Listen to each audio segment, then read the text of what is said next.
So ఈరోజు mothers day. So మన నిజమైన తల్లి ఎవరు అంటే శ్రీమతి రాధారాణి. మనకి కృష్ణుడు భగవద్గీతలో ఏమని చెప్పారు?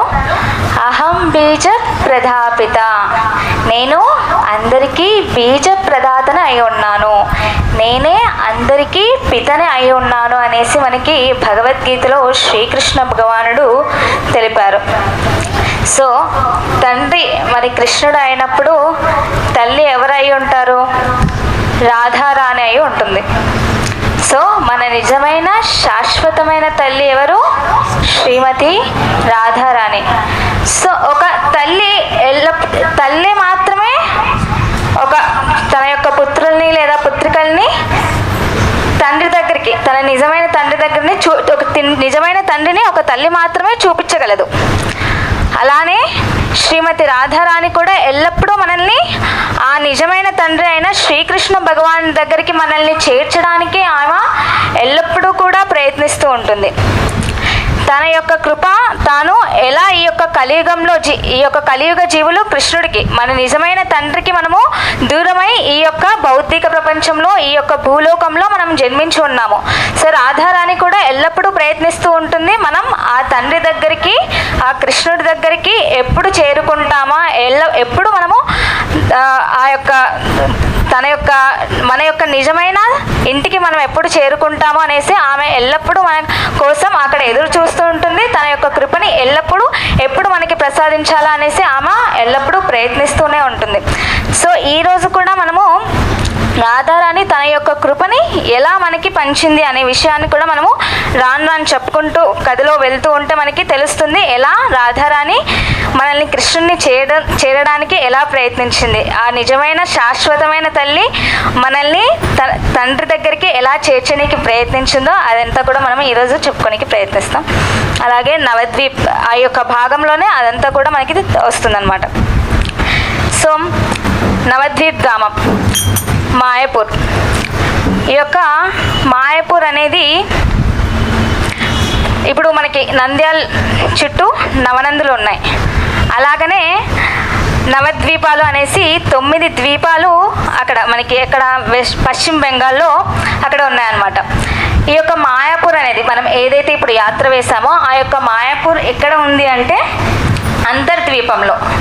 అంటే ఎలా అంటే అంతర్ద్వీపం అని మధ్యలో ఒక ద్వీపం ఉంటుంది. ఆ ద్వీపానికి చుట్టూ 8 ద్వీపాలు ఉంటాయన్నమాట. ఆ 8 ద్వీపాలు ఈ 8 ప్లస్ మధ్యలో ఒకటి ఉంటుంది కాబట్టి అంతర్ద్వీపం. ఈ 9 కలిస్తే వీటన్నిటినీ కూడా నవద్వీపం అని అంటారనమాట. ఈ యొక్క అంతర్ద్వీపంలోనే మాయాపూర్ ధామం అనేసి ఉంది అనమాట. ఈ మాయాపూర్ ధామంకి దగ్గరలోనే యోగపీఠ్ అనే ప్రాంతంలోనే మనకి కృష్ణుడు స్వయంగా కృష్ణుడే చైతన్య మహాప్రభువుగా అవతరించి మనకి ఈ యొక్క హరే కృష్ణ మహామంత్రాన్ని, హరినామ సంకీర్తనని మనకి ఆయన అందజేశారు. సో ఈ యొక్క నవద్వీపాల యొక్క ధామాలు ఇప్పుడు మనకి ప్రథమనంది, కృష్ణనంది అలా పేర్లు ఎలా ఉన్నాయో ఈ నవద్వీపాలకు కూడా 9 పేర్లు ఉన్నాయన్నమాట. ఏంటి అంటే ఒక అంతర్ద్వీపం, సిమంత ద్వీపం, గోద్రుమ ద్వీపం, మధ్య ద్వీపం, కోల ద్వీపం, ఋతుద్వీపం, జాహ్ను ద్వీపం, మోదద్రుమ ద్వీపం, అలాగే రుద్రద్వీపం అనేసి ఇలా నవద్వీపాలు 9 ద్వీపాలు మనకి అక్కడ దర్శనమిస్తాయి. ఈ యొక్క నవద్వీప్ ధామ మహత్వం గురించి మనకి భక్తి వినోద్ ఠాకూర్ల వారు, ఎవరు భక్తి వినోద్ ఠాకూర్లు అంటే మనకి ప్రభుపాద్ ఉన్నారు కదా, ప్రభుపాద్ వారి గురువు భక్తి సిద్ధాంత సరస్వతి ఠాకూర్ల వారు. ఆయన యొక్క తండ్రి గారు భక్తి వినోద్ ఠాకూర్ అనమాట.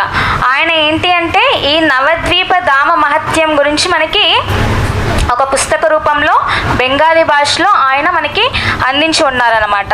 ఎలా అయితే బృందావనం అయితే ప్రతి ఒక్క ధామానికి, ప్రతి ఒక్క క్షేత్రానికి ఎంతో విశిష్టత ఉంటుంది. ఎందుకంటే అక్కడ భగవంతుని యొక్క భక్తులు ఉంటారు. అలాగే భగవంతుడు ఎన్నో లీలలు చేసి ఉన్నారు కాబట్టి ప్రతి ఒక్క ధామానికి ఎంతో విశిష్టత కలిగి ఉంటుంది. అలాగే ఈ యొక్క నవద్వీప ధామ మహత్యం మనకి అందించినది భక్తి వినోద్ ఠాకూర్లు అనమాట. ఇక్కడ మనం చూస్తే ఫస్ట్ నుంచి 3rd ఫోటోలో ఆయన మనకి దర్శనమిస్తారు.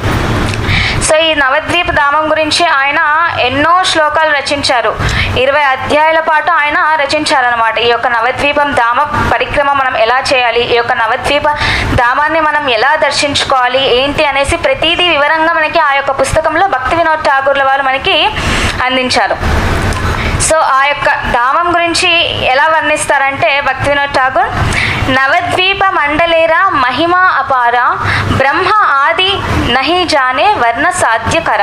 ఇక్కడ ఏం చెప్తున్నానంటే నవద్వీప మండలేరా మహిమ అపార, నవద్వీప్ మండల యొక్క మహిమ ఎంతో అపారమైనటువంటిది అని చెప్తున్నారు. బ్రహ్మ ఆది నహి జానే, బ్రహ్మ మరియు దేవతాగణములకు కూడా ఇది వర్ణించడం, దాని యొక్క మహిమను వర్ణించడం అసాధ్యమైనటువంటిది అనేసి, సాధ్య కరే జానే వర్ణే సాధ్య కరే నహి, ఏమని బ్రహ్మ ఇంకా దేవతాగణములకైనా సరే వారు వర్ణించడానికి, నవద్వీప ధామం యొక్క మహిమను వర్ణించడానికి ప్రయత్నిస్తే వాళ్ళకి అది సాధ్యపడదు అనేసి భక్తి వినోద్ ఠాగూర్ చెప్తారనమాట. అంత విశిష్టమైన ధామం ఈ యొక్క నవద్వీప ధామం. అలాగే సహస్రవదనే శేషవర్ణితే అక్షమ, శూద్ర జీవ అమికిసే హైబే సక్షమ. సో ఇక్కడ ఏం చెప్తున్నా అంటే సహస్రవదనే శేష అనంతశేషుడు, అనంతశేషుడికి 1000 తలలు ఉంటాయి, అలాగే 1000 నోళ్ళు కూడా ఆయనకు ఉంటాయి. అనంతశేషుడు కూడా ఈ యొక్క ధామాన్ని వర్ణించడం మొదలు పెట్టారు. ఆయన అలా వర్ణిస్తూ ఉండగా ఇప్పటికీ కూడా ఆ యొక్క ధామం యొక్క మహిమ ఇంకా పూర్తి అవ్వలేదన్నమాట. అంత విశిష్టమైనటువంటి ధామం నవద్వీప ధామం. అయినా ఇంకా ఏం చెప్తున్నా అంటే క్షుద్ర జీవ అమికిసే హైవ సక్షమ, అలాంటి 1000 తలలు 1000 ముఖాలతో ఉన్న 1000 తలలు ఉన్న 1000 నోళ్ళు ఉన్న ఆ అనంత శేషుడికి ఈ యొక్క నవద్వీప ధామం యొక్క మహిమను వర్ణించడం సాధ్యం కాలేదు, ఇంకా ఇప్పటికీ కూడా పూర్తి అవ్వలేదు. అలాంటిది నేను ఆ యొక్క నవద్వీప ధామ మహత్వాన్ని ఎలా వర్ణించగలను అనేసి ఆయన ఆ పుస్తకంలో రాస్తారనమాట. అలాగే సత్యవటే నవద్వీపే మహిమే అనంత, దేవదేవ మహాదేవ నహి పాయ్ అంత. అలాగే సత్యవటే, సత్యం ఏమిటంటే నవద్వీప మహిమే అనంత, నవద్వీపం యొక్క మహిమ అనంతంగా ఉంది. దేవదేవ మహాదేవ, దేవతలకే దేవ అయిన మహాదేవుడు నహి పాయ్ అంత, ఆయన కూడా వర్ణించడం మొదలు పెట్టారంట. ఆయన కూడా వర్ణిస్తే నహి పాయ అంత, ఇంకా అంతం అవ్వలేదు, ఇంకా ఆయన వర్ణిస్తూనే ఉన్నారు ఆ యొక్క నవద్వీప ధామం యొక్క మహిమ అనేసి భక్తి వినోద్ ఠాకూర్ల వారు చెప్తారనమాట. సో ఈ యొక్క ధామానికి మనము యాత్ర వేసుకున్నాము ఎప్పుడు, జూలై 3 నుంచి 9వ తారీఖు వరకు. సో ప్రతి ఒక్కరు కూడా ఈ యొక్క ధామ దర్శనం చేయడానికి ప్రయత్నించాలన్నమాట. నెక్స్ట్ ఇంకా ఏం చెప్తారంటే నవద్వీప భ్రమితేసే పదే పదే పాయ, కోటి అశ్వమేధ ఫల సర్వ శాస్త్రగాయ. ఇంకా ఏం చెప్తున్నా అంటే నవద్వీప భ్రమితే, ఎవరైతే ఈ నవద్వీపంలో భ్రమిస్తారో అంటే ఎవరైతే ఈ నవద్వీపాల్లో నడయాడతారో, సే పదే పదే పాయ, ఒక్కొక్క అడుగు మనం ఆ యొక్క నవద్వీపంలో వేస్తే ఆ ఒక్కొక్క అడుగుకి కోటి అశ్వమేధ ఫలాలు, ఒక్కొక్క అడుగుకి కోటి అశ్వమేధ యజ్ఞం యొక్క ఫలం మనకి లభిస్తున్నట్టు మనకి భక్తి వినోద్ ఠాగూర్ వారు చెప్తూ ఉన్నారన్నమాట. ఏంటి, ప్రతి ఒక్క అడుగు మనం వేసే ప్రతి ఒక్క అడుగు ఆ నవద్వీపంలో దానికి కోటి అశ్వమేధ ఫలాలు మనకి లభిస్తున్నట్టు మనకి భక్తి వినోద్ ఠాగూర్ చెప్తారు. ఇంకా శతవర్ష సప్త తీర్థే మిలే యహాభాయ్, నవద్వీపే ఏకరాత్రే వసే తాహాపాయ్. శతవర్ష సప్త తీర్థే, ఏంటి సప్త తీర్థే, 7 తీర్థాలలో శతవర్ష, వర్ష 100, శత అంటే 100 సంవత్సరాల పాటు 7 పుణ్య తీర్థాల్లో మనము నివాసం ఉంటే దానికి ఎంతైతే ఫలితం లభిస్తుందో అంతటి ఫలితం కేవలం నవద్వీపే ఏకరాత్రే, నవద్వీపంలో కేవలం ఒకే ఒక్క రాత్రి మనం నివసించడం ద్వారా ఆ యొక్క ఫలితం మనకి లభిస్తుంది. ఏంటి, 100 సప్త 7 తీర్థాల్లో 100 సంవత్సరాలు మనం నివాసం ఉంటే, 7 పుణ్యక్షేత్రాల్లో 7 తీర్థస్థానాల్లో మనము నివాసం ఉంటే ఎన్నేళ్ళు 100 సంవత్సరాలు అంటే 7 × 100 700. సో 700 సంవత్సరాల పాటు ఒక పుణ్యక్షేత్రంలో ఒక పుణ్యతీర్థంలో మనం ఉంటే ఎటువంటి ఫలం మనకి లభిస్తుందో అటువంటి ఫలితమే కేవలం నవద్వీపంలో ఒకే ఒక్క రాత్రి మనం నివాసం ఉండడం ద్వారా మనకి లభిస్తుంది అనేసి భక్తి వినోద్ ఠాగూర్ చెప్తారు. ఇంకా హేన నవద్వీప ధామ సర్వధామ సార, కలితే ఆశ్రయకరి జీవహాయ పార. ఏన నవద్వీప ధామ సర్వధామ సార, నవద్వీప ధామంలో సర్వధామ అంటే అన్ని ధామాల ఈ యొక్క నవద్వీప ధామంలో నివాసం ఉంటాయి. సర్వధామ, నవద్వీప ధామ సర్వధామ, అన్ని ధామాలు కూడా ఈ నివాసం ఉంటాయి అనేసి ఇక్కడ చెప్తున్నారు. కలితే ఆశ్రయకరి జీవహాయపార. కలితే అంటే కలియుగ జీవులు, కలితే ఆశ్రయకరి జీవ ఏ జీవులైతే ఈ యొక్క కలియుగ జీవులు ఎవరైతే ఈ యొక్క ధామంలో ఆశ్రయం తీసుకుంటారో, ఈ యొక్క ధామంలో నివసిస్తారో వారు హాయపార అంటే ఈ యొక్క భౌతిక జీవనాన్ని వాళ్ళు దాటగలరు. భౌతిక జీవితం నుంచి దాటి వాళ్ళు ఆధ్యాత్మిక ప్రపంచంలోకి చేరుకోగలరు. మళ్ళీ ఈ యొక్క జన్మ మళ్ళీ తీసుకొని అవసరం లేదు, మరి ఈ యొక్క భౌతిక ప్రపంచంకి తిరిగి రానవసరం లేదు.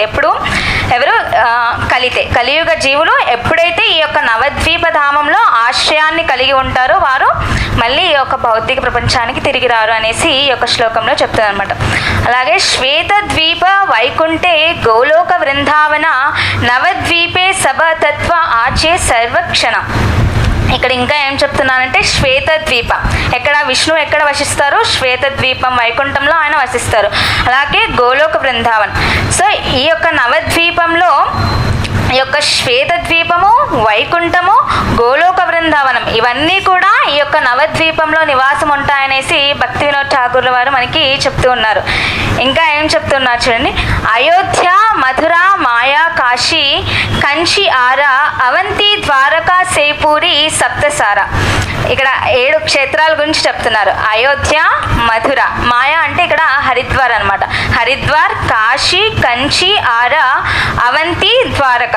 సో ఈ యొక్క 7 తీర్థాలు కూడా ఈ యొక్క నవద్వీప ధామంలో నివాసం ఉంటాయన్నమాట.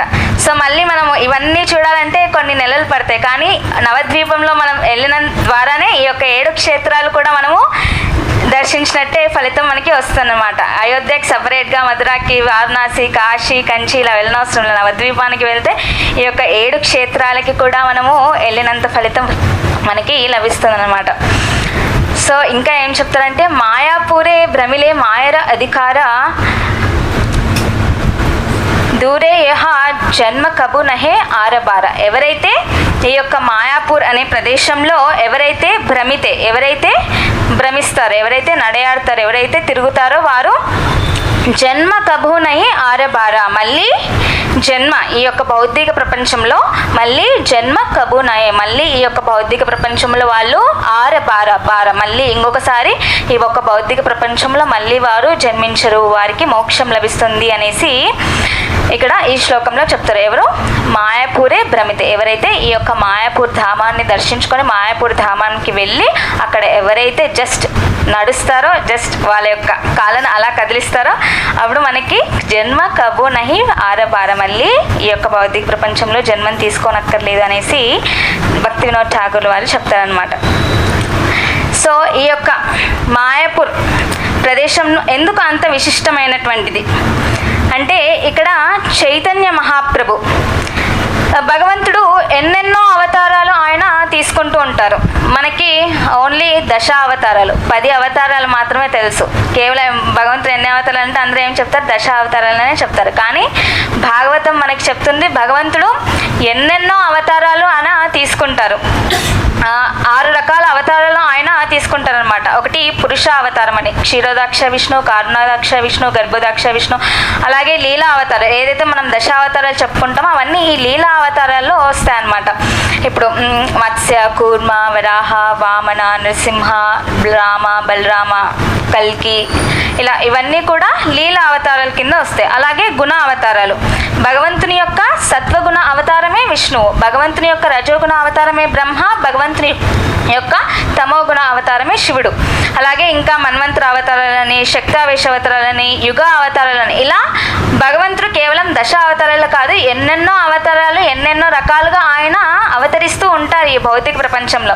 మనకి భగవంతుడు చెప్పారు ఆల్రెడీ భగవద్గీతలో ఏంటని, యదా యదా హి ధర్మస్య గ్లానిర్భవతి భారత అభ్యుత్థానం అధర్మస్య తదాత్మానం సృజామ్యమే. ఎక్కడెక్కడైతే అధర్మం పెరుగుతుందో, ధర్మం నశించిపోతుందో అక్కడ నేను తప్పకుండా అవతరిస్తాను అనేసి భగవంతుడు మనకి చెప్తూ ఉన్నారు. అలాగే పరిత్రాణాయ సాధూనాం వినాశాయ చ దుష్కృతాం ధర్మ సంస్థాపనార్థాయ సంభవామి యుగే యుగే. సాధువులను ఉద్ధరించడానికి అలాగే అధర్మపరులను నశింపచేయటానికి ఆ ధర్మాన్ని పునఃస్థాపించడానికి నేను ప్రతి యుగంలో కూడా నేను అవతరిస్తాను అనేసి మనకి భగవంతుడు చెప్పి ఉన్నారు. సో ఈ యుగ అవతారాలు అంటే ఏంటి అంటే ప్రతి ఒక్క యుగంలో కూడా ఆయన అవతరిస్తూ ఉంటారు. ఏంటి, ఆ యొక్క యుగ ధర్మాన్ని పునఃస్థాపించడానికి ఆయన ప్రతి యుగంలో కూడా అవతరిస్తూ ఉంటారు.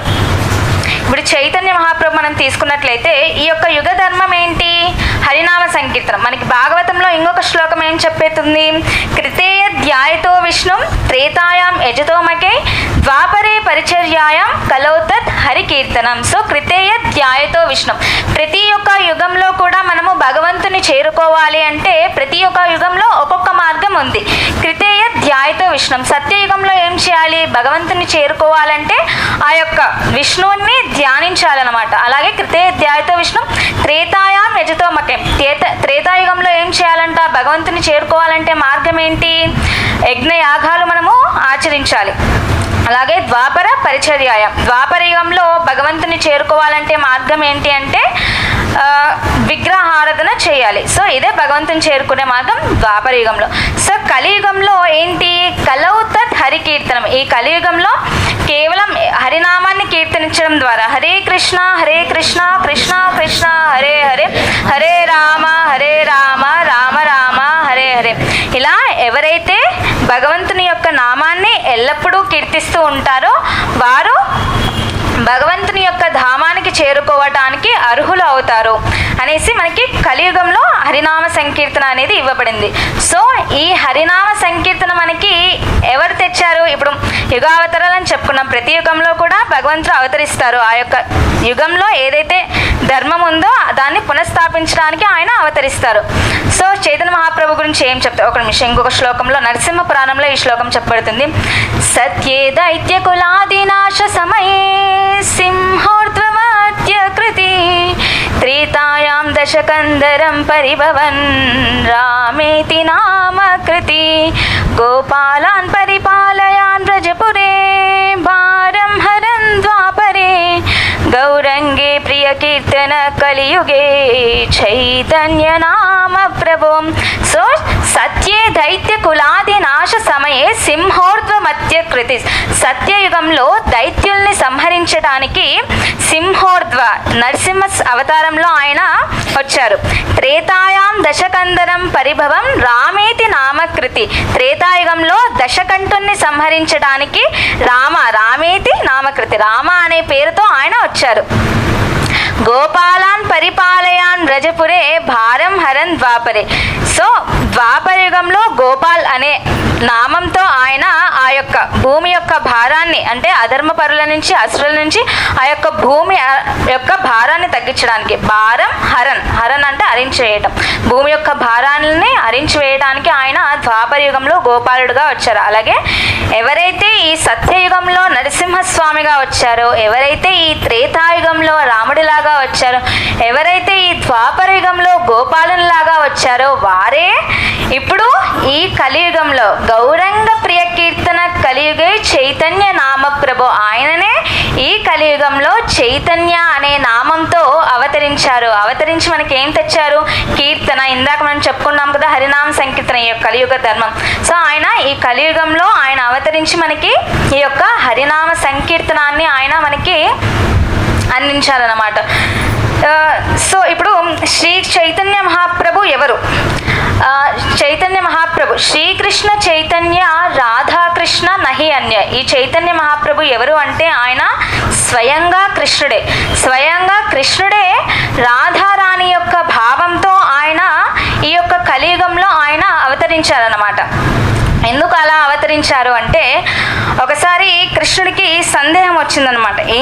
ఏంటంటే అసలు నా భక్తుల్ని చూస్తుంటే వారు ఎల్లప్పుడూ ఎంతో సంతోషంగా ఉంటారు. ఎప్పుడు హరే కృష్ణ కృష్ణ కృష్ణ హరే హరే, హరే రామ రామ రామ హరే హరే అంటూ నామం చేస్తూ చక్కగా నృత్యం చేస్తూ ఎంతో ఆనందంగా వాళ్ళు ఉంటూ ఉంటారు.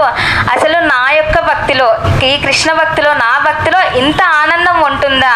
రాధారాణి చూడండి, ఇప్పుడు మనం అంటే ఏదైనా దుఃఖం వస్తే వెంటనే బాధపడతాం, ముఖం అంతా మారిపోతుంది, దుఃఖమయమైపోతుంది. అయిపోతుంది. కానీ రాధారాణి చూడండి, ఎల్లప్పుడూ ఆమె నవ్వుతూనే ఉంటుందన్నమాట. సో కృష్ణ భక్తి అత్యున్నతంగా శ్రేష్టమైన విధంగా ఉంది ఎవరిలో అంటే అది రాధారాణినే. సో ఇప్పుడు కృష్ణుడు ఏమనుకున్నారు, అసలు నా యొక్క భక్తిలో ఇంత ఆనందం ఉంటుందా, ఇంత ఆనందం పొందగలరా ఒకరు నా భక్తిని చేస్తే, అసలు ఆ ఆనందం ఎలా ఉంటుంది, నా యొక్క భక్తిలో ఆ ఆనందం ఎట్లా ఉంటుందో అది కూడా నేను అనుకుంటున్నాను అనేసి కృష్ణుడు ఏం చేస్తారు, తను కూడా భక్తుడిలాగా మారిపోవాలని అనుకుంటారనమాట. సో ఇప్పుడు భక్తుడిలాగా మారాలి అంటే తాను భక్తి చేయాలి. తనకై తానే భక్తి చేయలేరు, తనకై తానే సేవ చేసుకోలేరు. ఇప్పుడు మనం భక్తులు ఏం చేస్తారు, కృష్ణకి సేవ చేస్తారు, కృష్ణ యొక్క నామం చేస్తారు, కృష్ణ యొక్క గుణగణాలను కీర్తిస్తారు, కృష్ణ యొక్క లీలలను వర్ణిస్తూ ఉంటారు. కానీ ఇప్పుడు కృష్ణుడి తనకే తాను తన గురించి చెప్పుకోవడం, తన లీలలు వర్ణించుకోవడం, తన గుణాలు చెప్పడం బాగోదు, అంత తృప్తి కూడా ఉండదు, అంత సాటిస్ఫాక్షన్ ఉండదు. సో ఇప్పుడు ఏం చేయాలి, ఆయన ఒక భక్తుడిలాగా మారాలి. ఒక భక్తుడిలాగా మారాలి అంటే ఇప్పుడు మీ భక్తి నా భక్తి ఆయన స్వీకరించలేడు, ఎందుకంటే మనం అంత భక్తులం కాదు, అంత భక్తి మనకి లేదు. సో భక్తులలో ఉన్నతమైన రాలు ఎవరు, శ్రేష్టమైన భక్తురాలు ఎవరు, శ్రీమతి రాధారాణి. సో ఆమె యొక్క భావాన్ని తను తీసుకున్నట్లయితే అప్పుడు తాను ఆ యొక్క భక్తి స్థాయిని ఇంకా ఇంకా ఆయన అనుభవించగలరు. నిజంగా ఆ కృష్ణ భక్తిలో ఎంత ఆనందం ఉంటుంది, ఆ కృష్ణ సేవలో ఎంత ఆనందం లభిస్తుందో అనేసి ఎప్పుడైతే ఆ రాధారాణి భావాన్ని తను తీసుకుంటే అప్పుడు ఆ భావం ద్వారా ఆయన దాన్ని, ఆ కృష్ణ ప్రేమని, ఆ కృష్ణ భక్తిని ఆయన అనుభూతి చెందగలడు. అందుకే కృష్ణుడు కలియుగంలో ఈ యొక్క చైతన్య మహాప్రభుగా అవతరించారు. ఎలాగా, ఆయన రాధారాణి యొక్క హృదయాన్ని, రాధారాణి యొక్క భావాన్ని తీసుకొని ఆయన ఈ యొక్క కలియుగంలో అవతరించారన్నమాట. ఇప్పుడు మనందరము కూడా కృష్ణ భక్తి చేయాలి అని అనుకుంటున్నాం, కృష్ణ సేవ చేయాలి అని అనుకుంటాం. ఇప్పుడు సరే నెక్స్ట్ చెప్పున, ఇప్పుడు కృష్ణం వందే జగద్గురు అని అంటాం మనం. కృష్ణుడు మనకి భగవద్గీతలో ఎన్నో చెప్పారు. ఏంటి, మన్మనహాభవ మద్భక్త్యా మధ్యాజీమాం నమస్కురు, నన్నే పూజించు, నన్నే నమస్కరించు, నాకే భక్తి చెయ్యి అనేసి ఎన్నో ఆయన చెప్పారు. నా యొక్క సేవ చెయ్యి, నన్నే స్మరించు. ఇంకా అనన్యాస్ చింత ఎంతోమా, నన్నే మీరు చింతించండి, నా గురించే చింతించండి అనేసి, నన్నే ఎల్లప్పుడూ నిరంతరం నన్నే ధ్యానిస్తూ ఉండండి అనేసి మనకి కృష్ణుడు చెప్పారు. అలాగే సర్వధర్మాన్ పరిత్యజ్య మామేకం శరణం వ్రజ అంటే సర్వధర్మాన్, అన్ని యొక్క ధర్మాలను కూడా మీరు త్యజించి నన్నే శరణు పొందండి అనేసి కృష్ణుడు చెప్పారు. ఇంకేం చెప్పారు, సతతం కీర్తయంతమం, ఎల్లప్పుడూ కూడా మీరు నా యొక్క గుణాల్ని, నా యొక్క లీలల్ని, నా యొక్క నామాల్ని మీరు కీర్తిస్తూ ఉండండి అనేసి కృష్ణుడు మనకి ఎన్నెన్నో ఉపదేశాలు మనకి ఇచ్చారు. ఇప్పుడు కృష్ణుడు ఉపదేశాలు ఇచ్చారు, కానీ జగద్గురు అని పేరు వచ్చింది. కృష్ణం వందే జగద్గురు అంటాం. ఇప్పుడు ఒక గురువు అంటే ఎలా ఉండాలి, ఆయన అది తను ఆచరించాలి. ఇప్పుడు ఒక గురువు అంటే జస్ట్ నువ్వు ఇది చెయ్యి, ఇది చెయ్యి, ఇది చెయ్యి అని చెప్పకూడదు. ఆయన దాన్ని ఆచరించాలి. అలాగే ఆయన ఏదైతే ఆచరిస్తున్నారో అదే ఎదుటి వాళ్ళకి ఆయన చెప్పాలన్నమాట. ఆయననే నిజమైన గురువు అవుతారు. కృష్ణుడు కృష్ణావతారంలో ఇలాంటి ఉపదేశాలు ఎన్నో ఇచ్చారు. కానీ కృష్ణం వందే జగద్గురు అనేది అప్పుడు తప్పు అవుతుంది. ఎప్పుడు ఇది కరెక్ట్ అవుతుంది, ఎప్పుడైతే ఆయన శ్రీ చైతన్య మహాప్రభుగా ఆయన వచ్చి ఆయన కృష్ణ భక్తుడిలాగా ఆయన మనకి అందరికీ కూడా ఎలా మనం కృష్ణ భక్తి చేయాలి, ఎలా మనం కృష్ణుడిని ప్రేమించాలి, ఎలా మనము ఆయనకి సేవ చేయాలి అనేసి ఆయన ఆ యొక్క రాధారాణి యొక్క భక్తి భావం తీసుకున్నాను కదా, ఇప్పుడు ఆయన అవన్నీ కూడా మనకి చూపిస్తున్నారనమాట. అసలు మనం కృష్ణ భక్తి ఎందుకు చేయాలి అనేది క్వశ్చన్. ఇప్పుడు మనకి ఎంతోమంది ఆచార్యులు కూడా ఇది ఆమోదించారు. ఇప్పుడు గీతా మహత్యంలో మనము శంకరాచార్యుల్ని చూసుకున్నట్లయితే, ఏకం శాస్త్రం దేవకీ పుత్ర గీతం, ఏకో దేవో దేవకీ పుత్ర ఏవ, కర్మపి ఏకో నామ తస్య నామాని అని, కర్మపి ఏకం తస్య దేవస్య సేవ. ఏకో శాస్త్రం దేవకీ పుత్ర గీతం. ఏమని చెప్తున్నారు శంకరాచార్యులు, ఒకే ఒక శాస్త్రం ఉంది, అది ఏంటి అంట, దేవకీ పుత్ర గీతం. ఆ శ్రీకృష్ణ భగవానుడు చెప్పిన భగవద్గీత ఒకే ఒక శాస్త్రం ఉంది, అదే అందరూ పఠించవలసినది, ప్రతి ఒక్కరు కూడా పఠించాలి అనేసి మనకి ఆ యొక్క శ్లోకంలో శంకరాచార్యుల వారు చెప్తున్నారు. ఏకం శాస్త్రం దేవకీ పుత్ర గీతం, ఏకో దేవో దేవకీ పుత్ర ఏవ. ఇంకా శంకరాచార్యులు ఏం చెప్తున్నారు, ఒకే ఒక్క భగవంతుడు ఉన్నారు, మీరు ఆశ్రయించవలసింది ఆ యొక్క భగవంతుడు ఎవరు అంటే కృష్ణుడు, దేవకీ పుత్రుడైన శ్రీకృష్ణ భగవానుడు అనేసి శంకరాచార్యులు చెప్తారు. ఇంకా ఏకో నామస్ తస్య నామాని అని. ఇప్పుడు ఎంతోమంది దేవీ దేవతలు ఉన్నారు, ఎవరి నామం మనం చెయ్యాలి అంటే ఎందరో ఆచార్యులు, శంకరాచార్యులు కూడా మనకి ఏమని చెప్పారు అంటే ఏకో నామస్ తస్య నామాని అని. ఆ యొక్క కృష్ణుడి యొక్క నామాలనే మీరు జపించాలి అనేసి మనకి శంకరాచార్యులు వారు చెప్పారు. కర్మపి ఏకం తస్య దేవస్య సేవ. మనము ఏం కర్మ చేయాలి అంట, ఆ యొక్క శ్రీకృష్ణుడు భగవాన్ని యొక్క సేవని మనము చేయాలి అనేసి శంకరాచార్యుల వారు చెప్తున్నారు. సో ఇప్పుడు మనం కృష్ణుడికి ఎందుకు సేవ చేయాలి? ఈ భౌతిక ప్రపంచంలో మనము ఎంతో మందికి సేవ చేస్తూ ఉంటాం. లైక్ ఇప్పుడు ఒక సాఫ్ట్వేర్ ఇంజనీర్ ఉండేసి తన యొక్క బాస్కి లేదా మేనేజర్కి ఆయన సేవ చేస్తూ ఉంటారు. అలా సేవ చేయడం ద్వారా వారికి ఏం లభిస్తుంది? శాలరీ లభిస్తుంది, ధనం లభిస్తుంది. ఆ ధనంతో వారి యొక్క అవసరాలని తీర్చుకుంటూ ఉంటారు. సో మనం భగవంతుడికి ఎందుకు సేవ చేయాలి? ఎందుకు అంటే భగవంతుడు ఏం ప్రసాదించగలరు? ఈ భౌతిక ప్రపంచంలో ఎవ్వరూ కూడా ప్రసాదించలేనిది భగవంతుడు మనకి ప్రసాదించగలరు. ఏంటి అది? మోక్షం. కేవలం భగవంతుడు మాత్రమే మనకి మోక్షాన్ని ప్రసాదించగలడు. మనని ఆయన మోక్షాన్ని ప్రసాదించి ఆయన దగ్గరికి మనల్ని తీసుకొని వెళ్ళగలరు. ఇప్పుడు బాస్ దగ్గర నువ్వు ఎన్ని సంవత్సరాలు నువ్వు పని చేసినా కూడా మా ఇంట్లో ఉండు అనేసి ఎవరు అనరు. కానీ భగవంతుడు మాత్రం ఎప్పుడైతే ఆయనకి మనం సేవ చేస్తామో ఆయన మనకి మోక్షాన్ని ప్రసాదించి తన యొక్క ధామానికి మనల్ని తీసుకొని వెళ్తారనమాట. సో ఇలా ప్రతి ఒక్క మానవుడికి యొక్క ముఖ్య లక్ష్యం ఏంటి? ఈ యొక్క మానవ జన్మ మనం తీసుకున్నప్పుడు ప్రతి ఒక్క మానవుడు కూడా ఎంతోమంది ఆచార్యులు ఎన్నో శాస్త్రాలు మనకు చెప్తున్నాయి. ఏంటి? ఆ దేవాది దేవుడైన శ్రీకృష్ణ భగవాన్ని మనం ఆశ్రయించాలి, ఆ దేవాది దేవుడిని మనం సేవ చేసుకోవాలి, ఆ దేవాది దేవుడి యొక్క నామాల్ని మనం కీర్తించాలి. అలా చేస్తున్నట్లయితే కృష్ణ భక్తి, కృష్ణ ప్రేమ మనం లభించినట్లయితే మనము ఆ యొక్క గోలోక బృందావనానికి, ఆ యొక్క భగవంతుని యొక్క ధామానికి మనము చేరుకోగలము. అదే మానవ జీవితం యొక్క ముఖ్య ఉద్దేశం అనేసి మనకి ఎంతోమంది ఆచార్యులు ఎన్నో శాస్త్రాలు కూడా మనకి చెప్పాయి.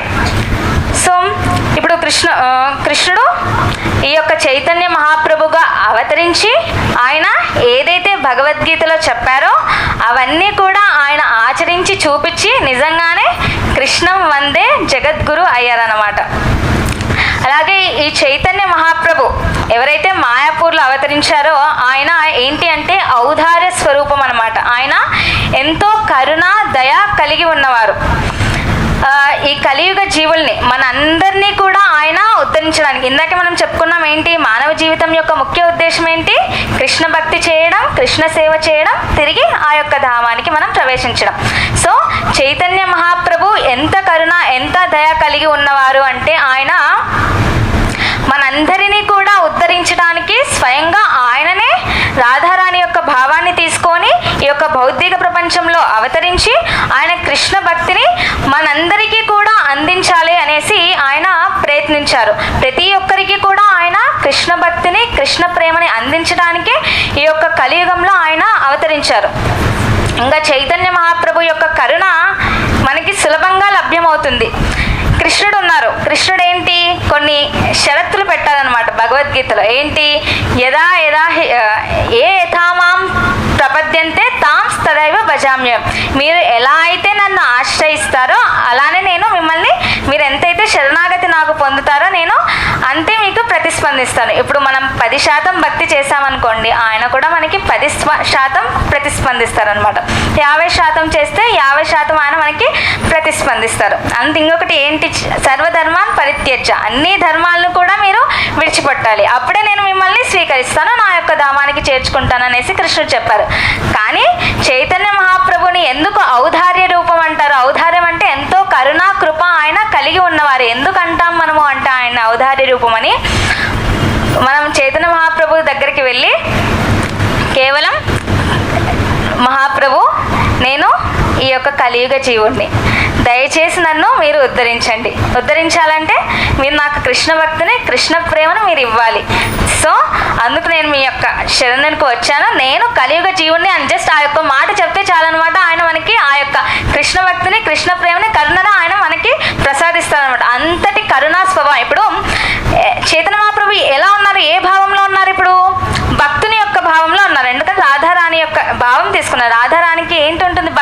కృష్ణుని పట్ల. సో ఆయన ఏంటి, ఇప్పుడు భక్తులు, ఇప్పుడు మనం కూడా చూస్తాం, సాధారణ భక్తులు ఏం చేస్తారో మన మీద ఎంతో కృపా కరుణ కటాక్షం చూపిస్తూ ఉంటారు. ఏంటి, మనం తిరిగి భగవంతునికి చేరుకోవడానికి. ఇప్పుడు చైతన్య మహాప్రభు ఏ భావంలో ఉన్నారు, ఆయన భక్తుని యొక్క భావంలోనే ఉన్నారు. సో ఆయన కూడా ఒక భక్తుడు ఎంతైతే కరుణని కృపని చూపిస్తారో ఆయన కూడా అంతే కరుణని కృపని దయని కలిగి ఉంటారు. సో ఆయన దగ్గరికి వెళ్తానే మనము నేను కలియుగ జీవుని, నన్ను దయచేసి మీరు ఉద్ధరించండి అని జస్ట్ చెప్తే చాలు. ఇప్పుడు కృష్ణుడు ఎన్నెన్నో కండిషన్స్ పెట్టారు, నువ్వు ఇలా చేయాలి, ఇలా చేయాలి, ఇలా ఉంటే నేను స్వీకరిస్తాను. కానీ చైతన్య మహాప్రభు అలా ఏం పెట్టలేదనమాట. ఎందుకంటే ఆయనకు తెలుసు ఈ యొక్క కలియుగ జీవులు ఎంతో మంద సుమందమతయో మంద భాగ్యో, వీళ్ళు అభాగ్యులు, వీళ్ళు ఎంతో దురదృష్టవంతులు, వీళ్ళని ఉద్ధరించాలి, వీళ్ళని ఉద్ధరించే మార్గం కేవలం ఈ హరినామం ఒక్కటే అనేసి మనకి ఏం తెచ్చారు ఆయన, గోలోకేర ప్రేమధన హరినామ సంకీర్తన. ఆయన ఏం చేశారు, గోలోకంలో ఉన్న ప్రేమ ధనాన్ని ఆయన మనకి తీసుకొని వచ్చారన్నమాట. దేని ద్వారా, ఈ యొక్క హరే కృష్ణ మహామంత్రం ద్వారా. ఈ యొక్క హరే కృష్ణ మహామంత్రంలో మనకి భగవంతుడు ఆ గోలోకంలో ఉన్న కృష్ణ ప్రేమ ఏదైతే ఉందో అది ఈ యొక్క హరినామంలో ఆయన పెట్టేసి మనకి ఇచ్చారనమాట. అందుకే ఎప్పుడైతే మనం ఈ యొక్క హరినామాన్ని చేస్తామో ఈజీగా మనం కృష్ణ భక్తిలో ముందుకు వెళ్ళవలచ్చు అనమాట. అందుకే మనం ప్రతిరోజు కూడా 16 మాల్లో హరే కృష్ణ కృష్ణ కృష్ణ హరే హరే, హరే రామ రామ రామ హరే హరే అంటూ ఎవరైతే ఈ యొక్క నామాన్ని కీర్తిస్తారో వాళ్ళు సులభంగా కృష్ణ భక్తిని వాళ్ళు పెంపొందించుకోగలరు. సో చైతన్య మహాప్రభు అటువంటి కృపని, అటువంటి దయని, అటువంటి కృష్ణ ప్రేమని, కృష్ణ భక్తిని తానే స్వయంగా రాధారాణి నుంచి ఆ యొక్క భావాన్ని తీసుకొని మనకి అందించడానికి. మనకి ఇప్పుడు ఏం కావాలి, కృష్ణుడి దగ్గరికి వెళ్ళాలి, మన నిజధామానికి వెళ్ళాలి, నిజమైన తండ్రి దగ్గరికి మనం వెళ్ళాలి అంటే ఏం కావాలి, మనకి ఆయన పట్ల ప్రేమ కలగాలి. ఆ యొక్క ప్రేమనే చైతన్య మహాప్రభు తాను మన కోసమని ఈ యొక్క కలియుగంలో ఆయన చైతన్య మహాప్రభులాగా అవతరించి మనకి అది అందించడానికి ఆయనే స్వయంగా భక్తుడి రూపంలో వచ్చారనమాట. అందుకే ఆయన ఎంతో కృపాదయ కలిగి ఉన్నవారు అనేసి ఔదార్య రూపం అనేసి మనకి వర్ణిస్తారనమాట. ఇంకా ఈ యొక్క నవద్వీప ధామము భక్తులకు ఎంతో ముఖ్యమైనటువంటిది. కృష్ణుడు బృందావనంలో, మథురాలో ఆయన లీలలు చేసి ఉన్నారు. చైతన్య మహాప్రభు ఈ యొక్క నవద్వీప ధామంలో ఆయన లీలలు చేసి ఉన్నారు. భక్తులకు ఎందుకు ఇది ముఖ్యమైనది, ఎందుకు మాయాపూర్ ధామం ముఖ్యమైనటువంటిది అంటే, ఇప్పుడు ఒక ఉదాహరణ ఏంటి అంటే, ఇప్పుడు మనకి ధనం కావాలి అంటే మనం ఎక్కడికి వెళ్ళాలి, ధనవంతుల దగ్గరికి వెళ్ళాలి. ఒకవేళ మనం పేదవారి దగ్గరికి వెళ్తే మనం ఏదైతే ధనం కావాలి అనుకుంటామో ఆ ధనం మనకి లభించదు. ఎప్పుడైతే ధనవంతుల దగ్గరికి వెళ్తామో ఆ యొక్క ధనం ఏదైతే మనం కావాలి అనుకుంటున్నామో అది మనకి లభిస్తుంది. అలాగే ఇప్పుడు మనం ఏంటి, భక్తులు ఎవరైతే ఇప్పుడు 16 మాలలు చేస్తున్నారు, మంగళహారతి అటెండ్ అవుతున్నారు, అలాగే కృష్ణుడికి కొద్ది గొప్ప సేవ చేస్తున్నారు, వీళ్ళందరూ 4 నియమాలు చక్కగా పాటిస్తున్నారు, ఎవరైతే ఇలా భక్తిలో ముందుకు వెళ్ళాలి, భక్తి చేస్తున్నారు అంటే వాళ్ళందరికీ కూడా ఈ నవద్వీపం ఎంతో ముఖ్యమైన ధామం. మనం కృష్ణ భక్తులం, మామూలుగా బృందావనం మనకి ముఖ్యమైన ధామం అనేసి మనము అనుకుంటూ ఉంటాం అన్నమాట. కానీ బృందావనం కంటే కూడా, కృష్ణుడు కంటే కూడా మనకి ఈ యొక్క నవద్వీపం అలాగే చైతన్య మహాప్రభు మనకి ఎంతో ముఖ్యమైనటువంటి వారు. ఎందుకంటే ఇప్పుడు మనకి భక్తి కావాలి, భక్తిలో ముందుకు వెళ్ళాలి, కృష్ణ భక్తి కావాలి, కృష్ణ ప్రేమ కావాలి. అది ఎవరి దగ్గర ఉంది, చైతన్య మహాప్రభు దగ్గర అది ఉంది. సో చైతన్య మహాప్రభుని మనం ఆశ్రయిస్తేనే, ఆయన యొక్క కృప మన మీద పడితేనే అప్పుడు మనము కృష్ణ భక్తి ఇంకా చేసుకోగలము. ఈ యొక్క నవద్వీప ధామంలో ఇప్పుడు ఎలా అయితే కృష్ణుడు బృందావనంలో లీలలు చేశారో, ఎలా అయితే కృష్ణుడు బృందావనం నుంచి అసలు ఇంకా తను ఒక్క అడుగు కూడా బృందావనం నుంచి బయటికి అడుగు పెట్టరు అనేసి అంటారు. ఇంకా ఆయన అక్కడే ఉన్నారు, అక్కడే ఎన్నో లీలలు కూడా ఆయన చేస్తున్నారు. అలాగే ఈ యొక్క నవద్వీప ధామంలో కూడా చైతన్య మహాప్రభు ఇంకా అక్కడే నివసిస్తూ ఉన్నారు, అక్కడే ఎన్నో లీలలు కూడా ఆయన చేస్తూ ఉన్నారు. సో ఇప్పుడు భక్తులకి ఎందుకు ఇది ఇంపార్టెంట్, ఎందుకు ఈ మాయాపూర్ ధామం, నవద్వీప్ ధామం ఎందుకు ఇంపార్టెంట్ అంటే, అక్కడ ఆ యొక్క ప్రదేశంలో, ఆ యొక్క నవద్వీప ధామంలో, ఆ యొక్క మాయాపూర్లో చైతన్య మహాప్రభు అడుగు అడుగున తన యొక్క కృపని, తన యొక్క మెర్సీ, తన యొక్క కరుణని, తన యొక్క దయని, అలాగే ఎవరైతే అక్కడ అడుగు పెడతారో వారందరికీ కూడా ఆయన కృష్ణ భక్తిని, కృష్ణ ప్రేమని ఇవ్వడానికి రెడీగా ఉంటారనమాట. ఇప్పుడు మనందరము ఎవరైతే సాధన చేస్తున్నామో, ఎవరైతే భక్తి మార్గంలో ఉన్నామో, ఎవరైతే 16 మాలలు చేస్తున్నాం, మంగళారతికి వస్తున్నాం, కృష్ణుని సేవ చేస్తున్నాం, మనము ఆ యొక్క ఎప్పుడైతే ఈ యొక్క ధామాన్ని సందర్శించుకుంటామో ఆ యొక్క కృపని మనం ఈజీగా తీసుకోగలము. ఎందుకంటే మనం ఆల్రెడీ ఆ యొక్క మార్గంలో ఉన్నాము కాబట్టి ఆ యొక్క కృప అక్కడ అడుగడుగునా లభిస్తుంది. కాబట్టి చైతన్య మహాప్రభు యొక్క కృప అక్కడ అడుగడుగునా లభిస్తుంది. కాబట్టి ఎప్పుడైతే ఈ ధామంలో మనం అడుగు పెడతామో ప్రతి ఒక్క అడుగులో మనకి ఆ యొక్క కృప వర్షం అనేది మనకి కల్పిస్తూ ఉంటున్నారు అనమాట చైతన్య మహాప్రభు. ఇప్పుడు నార్మల్ వాళ్ళకి కొంచెం లేట్ అవ్వచ్చు, అక్కడికి వెళ్ళిన తర్వాత తెలుసుకోవడం లేట్ అవ్వచ్చు. కానీ ఎవరైతే ఈ యొక్క భక్తి మార్గంలో ఉన్నారో వాళ్ళు ఆ యొక్క కృపని తీసుకోవడానికి వాళ్ళు రెడీగా ఉంటారనమాట. ఆ యొక్క కృపని వాళ్ళు ఈజీగా తీసుకోగలరు. అందుకే భక్తులకి బృందావనం కంటే కూడా నవద్వీపధామం, కృష్ణుడు కంటే కూడా చైతన్య మహాప్రభుని ఆశ్రయించడం ఎంతో ఇంపార్టెంట్. ఎందుకంటే ఆయన్నే మనకి భక్తిని ప్రసాదించగలరు. మనం భక్తిలో ముందుకు వెళ్ళాలి అంటే ఎవరిని ఆశ్రయించాలి అంటే కృష్ణుని కాదు. ఎందుకంటే కృష్ణుడికి అసలు భక్తి లేదు. అసలు ఆయన ఎవరికి భక్తి చేశారు, ఎవరి పట్ల భక్తి భావన కలిగి ఉన్నారు. మనకి మాత్రం కావాల్సింది ఏంటి? భక్తి. ఇప్పుడు ధనం ఉన్నవాడి దగ్గర వెళ్తేనే మనం ఆ ధనాన్ని మనం స్వీకరించగలం, మనకి దొరుకుతుంది. అలాగే భక్తి ఉన్నవాడి దగ్గరికి వెళ్తేనే మనం భక్తి కావాలనుకుంటున్నాం కాబట్టి ఆ భక్తి మనకి లభిస్తుంది. ఇప్పుడు ఆ కృష్ణుడి దగ్గర భక్తి లేదు. మనం ఎంత కృష్ణ భక్తి చేసినా, ఎంత కృష్ణుడిని స్తుతించినా మనకి ఆ యొక్క భక్తి భావం ఆయన ఇవ్వలేడు. ఎందుకంటే ఆయన ఎవరి పట్ల భక్తి కలిగి లేడు.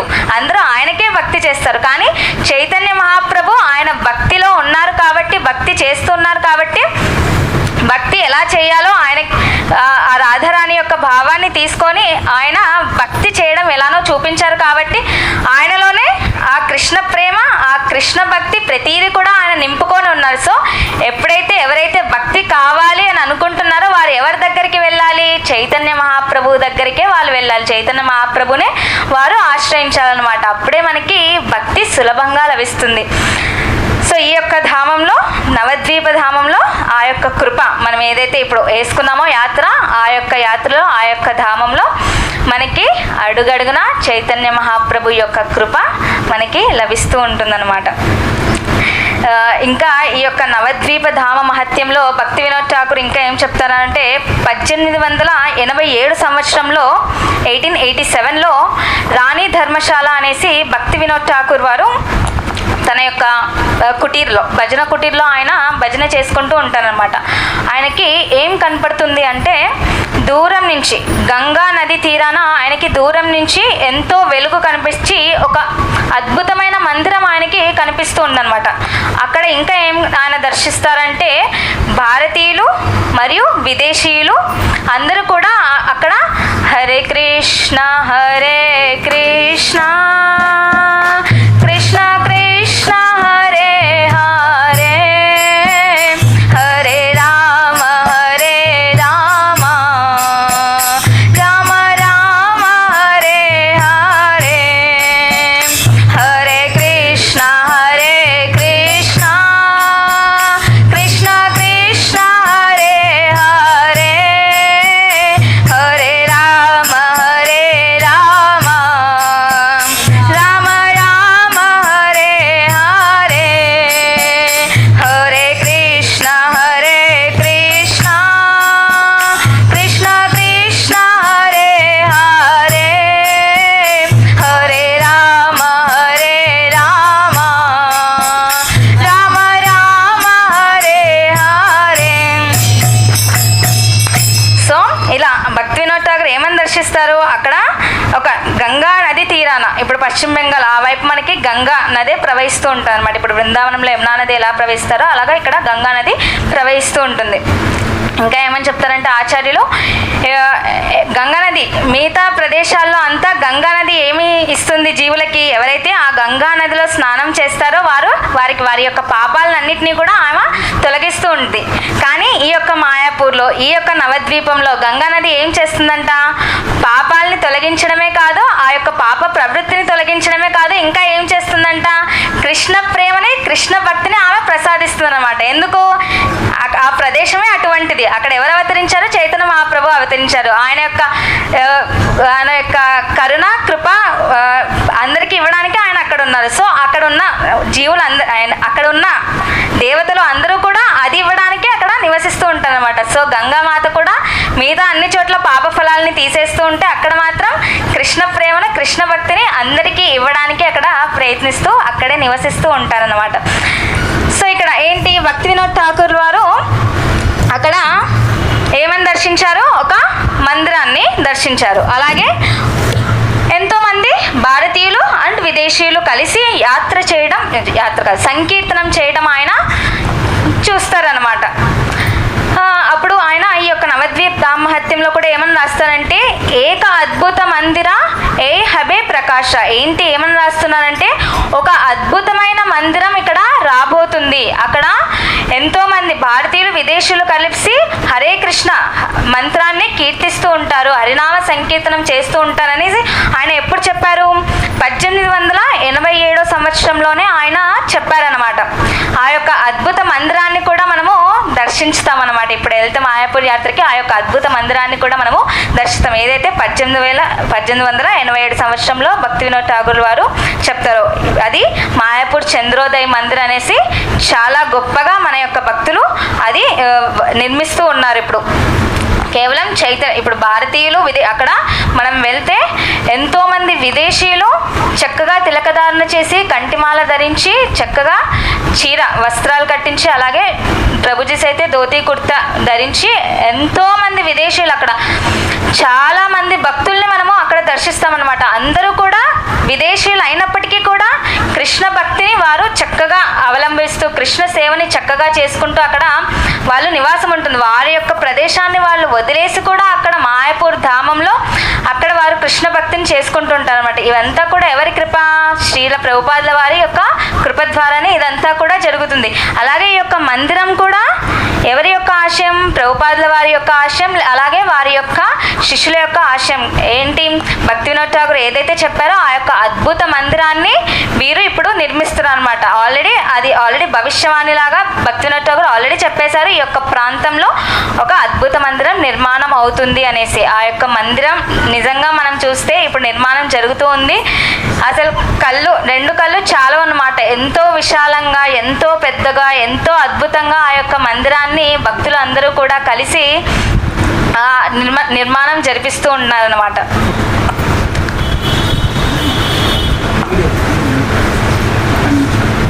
వీడియో ఉందా ప్రభు?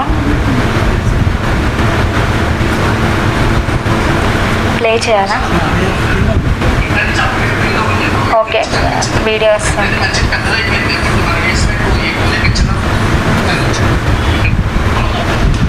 భక్తి వినోద్ ఠాకూర్ ఎక్కడి నుంచి దర్శించారనేసి. సో ఇది భక్తి వినోద్ ఠాకూర్ వారి యొక్క రాణి ధర్మశాల అని చెప్పుకున్నాం కదా, ఆ యొక్క ధర్మశాల అన్నమాట.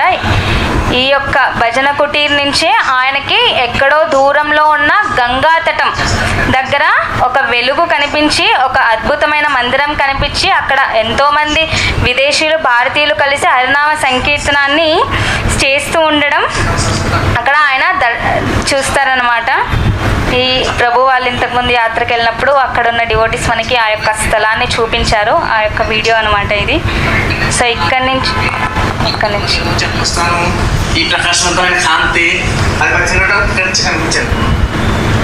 ఓకే, ఈ యొక్క ప్రదేశం నుంచి ఆయన దర్శించుకున్నారనమాట. సో ఆ యొక్క అద్భుత మందిరాయే హబే ప్రకాశ. ఈ యొక్క అద్భుతమైన మందిరము నెక్స్ట్ తర్వాత ఒక అద్భుతమైన మందిరం ఇక్కడ నిర్మాణం జరుగుతుంది అనేసి ఆయన ఎప్పుడో చెప్పారు. ఆ యొక్క మందిరం ఇప్పుడు మనము దర్శించుకోవచ్చు అనమాట. మాయాపూర్కి వెళ్తే ఆ యొక్క మాయాపూర్ చంద్రోదయ మందిరం మనము దర్శించుకోవచ్చు. ఇక్కడ మనకి ఎవరెవరు దర్శనం ఇస్తారు అంటే రాధామాధవ్ అలాగే పంచతత్వ అనేసి. యాక్చువల్గా మనం చాలా తక్కువ చెప్పుకుంటున్నాం నవద్వీప్ ధామం గురించి, మాయాపూర్ ధామం గురించి. ఇందాక చెప్పుకున్నాం కదా, 1000 నోళ్ళతో అనంతశేషుడు కీర్తిస్తున్నా కూడా ఇంకా పూర్తి కాలే. ఇంకా మనం గంట సేపట్లో ఎంతను మనం చెప్పుకుంటాం? అసలు ఏమీ చెప్పుకోవట్లేదు, చాలా కొద్దిగా ఒక 0.00001% మాత్రమే మనం చెప్పుకుంటున్నాం ఆ యొక్క గొప్పతనాన్ని గురించి. ఎంతో గొప్పమైన లీలలు ఆ భగవంతుడు అక్కడ చేశారు. తన యొక్క భక్తులతో ఎన్నో లీలలు ఆ యొక్క నవద్వీప ప్రదేశంలో ఆయన చేసి ఉన్నారన్నమాట. సో అక్కడ మనం ఇప్పుడు వెళ్తే ఆ యొక్క మందిరంలో రాధామాధవ్ మరియు అష్టసఖిలు, మన యొక్క విగ్రహాల పేర్లు కూడా రాధామాధవ్ అనమాట. అక్కడ కూడా మనకి దర్శనం ఇచ్చేది రాధామాధవ్, అలాగే అష్టసఖులు కూడా అక్కడ దర్శనమిస్తారు. విగ్రహాలు చాలా ఎత్తులో ఉంటాయి అన్నమాట. 5 అడుగుల పైన మనకి విగ్రహాలు ఉంటాయి. అక్కడ ఎంత మంచిగా అలంకరణ చేస్తారు అంటే ఆ అలంకరణ చూసి అక్కడే అసలు కదలబుద్ధి కాదు, అక్కడి నుంచి వెనక్కి తిరిగి రాబుద్ధి కాదనమాట. అక్కడే అలాగే నిలబడి ఆ యొక్క దివ్యమంగళ రూపాన్ని, ఆ యొక్క అలంకరణని చూస్తూనే ఆ యొక్క అందాన్ని, వాళ్ళ యొక్క అందాన్ని, ఆ రాధామాధవ్ నిజంగానే గోలోకంలో వీళ్ళు ఇలాగే ఉంటారేమో, ఇంతే బాగుంటారేమో, ఇంతే అందంగా ఉంటారేమో, ఇలాగనే ఉంటారేమో అనేసి అసలు మనకి అక్కడే ఉండిపోతాం అనమాట, కదలము అలా ఉంటాం. అలాగే ఇంకా చైతన్య మహాప్రభు మనం చూసుకున్నట్లయితే వీళ్ళు 5 అడుగులు అయితే వాళ్ళు 7 అడుగుల పైన విగ్రహాలు అనమాట. అసలు మనం ఇలా తల ఎత్తి చూడాలన్నమాట వాళ్ళని, అంత ఎత్తుగా ఉంటారు. ఎందుకంటే అంత ఎక్కువగా కృపని మనకు అందించాలి కాబట్టి అంత ఎత్తుగా వారు ఉన్నారనమాట. సో అలాగా మనం ఇప్పుడు అక్కడికి వెళ్తే ఆ యొక్క మందిరాన్ని మనం దర్శించుకోవచ్చు. అలాగే రాధామాధవ్ని, పంచతత్వ చైతన్య మహాప్రభుని, ఇంకా ఎన్నో ప్రదేశాలు అక్కడ ఉన్నాయి. మనం అవన్నీ కూడా దర్శించుకుంటాం అక్కడికి వెళ్ళినప్పుడు. ఇంకా ఈ యొక్క మందిరంలో రాధామాధవ్ అనుకున్నాం, పంచతత్వ, అలాగే నరసింహస్వామి అనేసి నరసింహస్వామిని కూడా మనం దర్శించుకుంటాం అన్నమాట. ఈ యొక్క నరసింహస్వామి ఇక్కడికి ఎలా వచ్చారో దానికి ఒక చిన్న స్టోరీ ఉంది, అది మనం చెప్పేసుకుందాము. 24 మార్చ్ 1984 1984 24th మార్చ్లో ఏం జరిగిందంటే, అప్పుడు అక్కడ చిన్న సెంటర్ ఉంది, ఇస్కాన్ ఉంది అనమాట. ఏంటి అక్కడ రాధామాధవ్ యొక్క విగ్రహాలని వాళ్ళు స్థాపించి, ప్రభుపాదుల వారి విగ్రహాన్ని స్థాపించి అక్కడ వాళ్ళు చక్కగా అన్ని ఇప్పుడు మనం ఎలా అయితే ఇలా నామహట్ట పెట్టుకొని భగవంతుని పెట్టుకొని చక్కగా భగవంతుని యొక్క సేవ, భగవంతుని యొక్క నామం ఎలా అయితే చేస్తున్నామో అక్కడ కూడా స్టార్టింగ్లో అలా రాధామాధవ్ యొక్క విగ్రహాలను పెట్టుకొని, ప్రభుపాద వాళ్ళ విగ్రహాన్ని పెట్టుకొని అక్కడ ప్రచారం జరుగుతుంది. ఒకసారి ఏమవుతుందంటే 35 మంది దోపిడీ దొంగలు ఎవరైతే ఉంటారో దొంగలు ఆ యొక్క మందిరానికి ప్రవేశిస్తారనమాట, అంటే దొంగతనం చేయడానికి. ఎందుకంటే ప్రభుపాదుల వారు అక్కడ ఎలా ఉన్నారంటే ఒక వెండి ఆసనం మీద ఆయన ఉన్నారనమాట ప్రభుపాద్. అలాగే రాధారాణి యొక్క నగలు చూసి వారు ఏమనుకున్నారంటే అవి బంగారమేమో అనేసి అవి దొంగిలించడానికి వాళ్ళు చొరబడ్డారనమాట ఈ యొక్క మందిరంలోనికి. ఇలాగా 35 మంది అందరూ కూడా చొరబడతారు. డివోటీస్ అందరూ కూడా వాళ్ళు రాధారాణి విగ్రహాన్ని, మాధవుడి విగ్రహాన్ని, ప్రభుపాదుల వారిని తీసుకోవడానికి వాళ్ళు ప్రయత్నిస్తూ ఉంటారు. ఎందుకంటే దొంగిలించడానికి బంగారం అనుకొని వాళ్ళు తీసుకోవడానికి ప్రయత్నిస్తారు. అలాగనే మన డివోటీస్ ఉంటారు కదా అక్కడ, వాళ్ళు ఎంతో ప్రయత్నిస్తారు ఆ యొక్క విగ్రహాలని మళ్ళీ తిరిగి వాళ్ళ చేతిలో నుంచి తీసుకోవడానికి. ఎంతో ఫైటింగ్ జరుగుతుంది, ఎంతో కొట్లాట జరుగుతుంది. హోరుహారుగా వాళ్ళు ఒక్కొక్కరు కొట్టుకుంటుంటారు మళ్ళీ ఆ విగ్రహాలని తీసుకోవడానికి, వాళ్ళ చేతిలోనే ఉంటాయన్నమాట. లాస్ట్ చివరికి ఎంతో కొట్లాడుకున్న తర్వాత అంత వాళ్ళ దగ్గర గన్స్ ఉంటాయి, బాంబ్స్ ఉంటాయి. చివరికి వెళ్ళేటప్పుడు బాంబు కూడా వేసి వెళ్తారు. అలాగే ఒక గన్తో ఒక డివోటీ యొక్క చేతిని కూడా కాల్ చేశారు. అలాగే ఒక డివోటీ యొక్క కాలికి కూడా దెబ్బ తగిలిందనమాట. సో ఇంత ప్రమాదకరమైన సంఘటన అక్కడ జరిగింది. లాస్ట్కి మాధవ్ యొక్క విగ్రహం వాళ్ళకి దొరికింది. అలాగే రాధారాణి యొక్క విగ్రహం ఏంటి అంటే ఇంకా వీళ్ళ చేతిలోకి వచ్చేసరికి విరిగిపోయిందనమాట, అలా లభించింది. ఇంకా ఇప్పుడు అంత సరే, అంత అయిపోయింది, కొట్లాట అయిపోయింది, ఇంకా వాళ్ళు వెళ్ళిపోయినది అంతా అయిపోయింది. ఇప్పుడు లాస్ట్ చివర్లో వేసేటప్పుడు బాంబ్ లాంటిది కూడా వేసేసి వెళ్ళిపోయినారు అనమాట ఆ ప్రదేశంలో. ఇప్పుడు డివోటీస్ అందరూ కూడా చాలా కంగారులో ఉన్నారు. అసలు మన యొక్క దానికి, మన యొక్క టెంపుల్కి రక్షణ ఏంటి అనేసి వాళ్ళు ఎంతో బాధపడుతుంటారు, ఎంతో ఆలోచిస్తూ ఉంటారు. అలాగే వాళ్ళకి గుర్తొచ్చింది ఏంటి, ఎప్పుడైతే గౌడీయ మఠ్, ఇప్పుడు ప్రభుపాదుల వారి గురువు భక్తి సిద్ధాంత సరస్వతి ఠాగూర్ వారేంటి మొత్తం 64 గౌడీయ మఠాలు కూడా ఆయన స్థాపించారు భారతదేశం మొత్తం. ఎప్పుడైతే ఈ యొక్క గౌడీయ మఠాల్లో ఇలాంటి ఎప్పుడైనా ఎదురు దెబ్బలు తగిలినా, ఎవరైనా ఇలా ఆక్రమించడానికి వచ్చినా ఆయన ఏం చేశారంటే నరసింహస్వామి యొక్క విగ్రహాన్ని స్థాపించి నరసింహ ఆరాధన మొదలు పెట్టారనమాట. అలాగే ప్రభుపాదుల వారు కూడా ఎప్పుడైతే ప్రభుపాదుల వారు ఫారెన్లో కూడా ఆయన సెంటర్స్ ఓపెన్ చేస్తారు, విదేశాల్లో కూడా ఆయన సెంటర్స్ ఓపెన్ చేస్తారు కదా. సో అక్కడ కూడా ఇట్లనే అటాక్స్ జరిగినాయి, ఫారిన్ డివోటీస్ మీద కూడా అటాక్స్ జరిగినాయి, అక్కడ విదేశీ భక్తుల మీద కూడా జరిగాయి అటాక్స్. అప్పుడు ఏం చేశారు ప్రభుపాదుల వారు, ఈ యొక్క నరసింహ కీర్తన ఇందాక మనం పాడుకున్నాం కదా, ఈ యొక్క నరసింహ కీర్తన ఈ యొక్క అన్ని టెంపుల్స్లో కూడా ప్రభుపాదుల వారు ఇంట్రడ్యూస్ చేశారు. ఏంటి, ఎందుకంటే అది రక్షణగా వాళ్ళకి ఉంటుందన్నమాట. ఆ యొక్క టెంపుల్కి కానీ ఆ యొక్క భక్తులకు కానీ ఎవరు రాకుండా అది రక్షణంగా. అందుకే మనం పొద్దున మంగళహారతిలో పాడతాం నరసింహ కీర్తన, అలాగే సాయంత్రం గౌరహారతిలో కూడా నరసింహ కీర్తన పాడతాం అనమాట. సో ఇలాగా ఎప్పుడైతే టెంపుల్కి లేదా భక్తులకి ఏదైనా ఆటంకం కలిగిందంటే నరసింహస్వామిని వాళ్ళు పెట్టుకోవడం, ఆరాధించడం ఇలా చేస్తూ ఉంటారు. సో ఇదే మనకి భక్తులకి గుర్తొచ్చిందన్నమాట. ఇప్పుడు కూడా అలాంటి సంఘటన ఎదురైంది. సో వీళ్ళు కూడా నరసింహస్వామిని స్థాపించాలి అనేసి వీరు అనుకున్నారనమాట. అనుకున్నప్పుడు ఇప్పుడు వాళ్ళు ఎలాంటి నరసింహస్వామిని స్థాపించాలని అనుకున్నారంటే, చేతులు ఇలా ఉండేసి ఆయన కాళ్ళు ఇలా 2 కాళ్ళు ఇలా ఉండేసి, అంటే దూకనీకి ఎలా అయితే రెడీగా ఉంటారో, ఇప్పుడు హిరణ్యకశిపుణ్ణి వెంటనే దూకి సంహరించడానికి ఎలా అయితే ఎంత రెడీగా ఉన్నారో అంత రెడీగా ఉన్నట్టు ఆ యొక్క ఆకారం ఉండాలి అనేసి 8 చేతులు ఉండేసి, చేతులు ఇలా ఉండేసి, కాళ్ళు ఇలా దూకడానికి రెడీగా ఉన్నట్లు, అంటే అలాంటి యొక్క రూపాన్ని వాళ్ళు తయారు చేయాలి అనేసి అనుకున్నారనమాట. సో ఇంకా ఆ యొక్క భక్తులు, అందులో ఒకరు తెలుగు వచ్చిన ఒక డివోటీ ఉన్నారు. ఆయన ప్రభుపాదుల వారి శిష్యుడు అనమాట. ఆయన ఏంటి అంటే, ఇప్పుడు సౌత్ ఇండియా తెలుగు వచ్చు కాబట్టి సౌత్ ఇండియాలోనే అలాంటి శిల్పులు మనకి దొరుకుతారు కాబట్టి ఆయన తమిళనాడు సైడ్ ఆ సైడ్ వెళ్ళేసి ఈ యొక్క నరసింహస్వామి మాకు ఇలా ఒక శిల్పిని కలిసేసి మాకు ఇలాంటి నరసింహస్వామి కావాలి, ఇలా ఉగ్ర రూపం ఉండేసి, కళ్ళు ఎర్రగా ఉండేసి, ఇలా చేతులు ఇలా ఉండి తన భక్తుల్ని వెంటనే రక్షించాలి అన్నట్టు కాళ్ళని ఇలా ఎగిరేలాగా ఉండేటట్టు ఉండాలి అనేసి అలాంటి నరసింహస్వామిని మాకు మీరు చెక్కి ఇవ్వండి అనేసి ఆయన ప్రార్థిస్తారనమాట. అప్పుడు ఆ యొక్క శిల్పి ఏమంటారంటే, లేదు అలాంటి ఉగ్ర నరసింహుణ్ణి నేను అస్సలు చెక్కలేను, ఎందుకంటే అలా ఆ యొక్క విగ్రహాన్ని నేను తయారు చేస్తే అది నాకు ప్రమాదమే మరియు మీకు ప్రమాదమే అనేసి వాళ్ళు చెప్తారనమాట. ఎందుకంటే ఉగ్ర నరసింహని ఆరాధించడం చాలా కష్టం, ఎన్నో కఠినంగా ఉంటుందన్నమాట. ఆ యొక్క ఆరాధన ఎంతో నియమ నిబంధనలు కలిగి ఉండాలి ఎవరైతే ఆ యొక్క ఉగ్ర నరసింహస్వామిని ఆరాధించాలో. సో అది ఎవరికి సాధ్యం కాదు, ఎంతో నైష్టిక బ్రహ్మచర్యం ఉండి ఇలా ఇవన్నీ ఎన్నో రూల్స్ ఉంటాయి. సో అలాంటి విగ్రహాన్ని నేను చెక్కడం నీకు మాకు ఇద్దరికి మంచిది కాదనేసి ఆయన చెప్తారనమాట. సో ఇంకా ఆ యొక్క శిష్యుడు ఉండేసి ప్రభుపాద శిష్యుడు వెనక్కి వెళ్ళిపోతారు మాయాపూర్కి.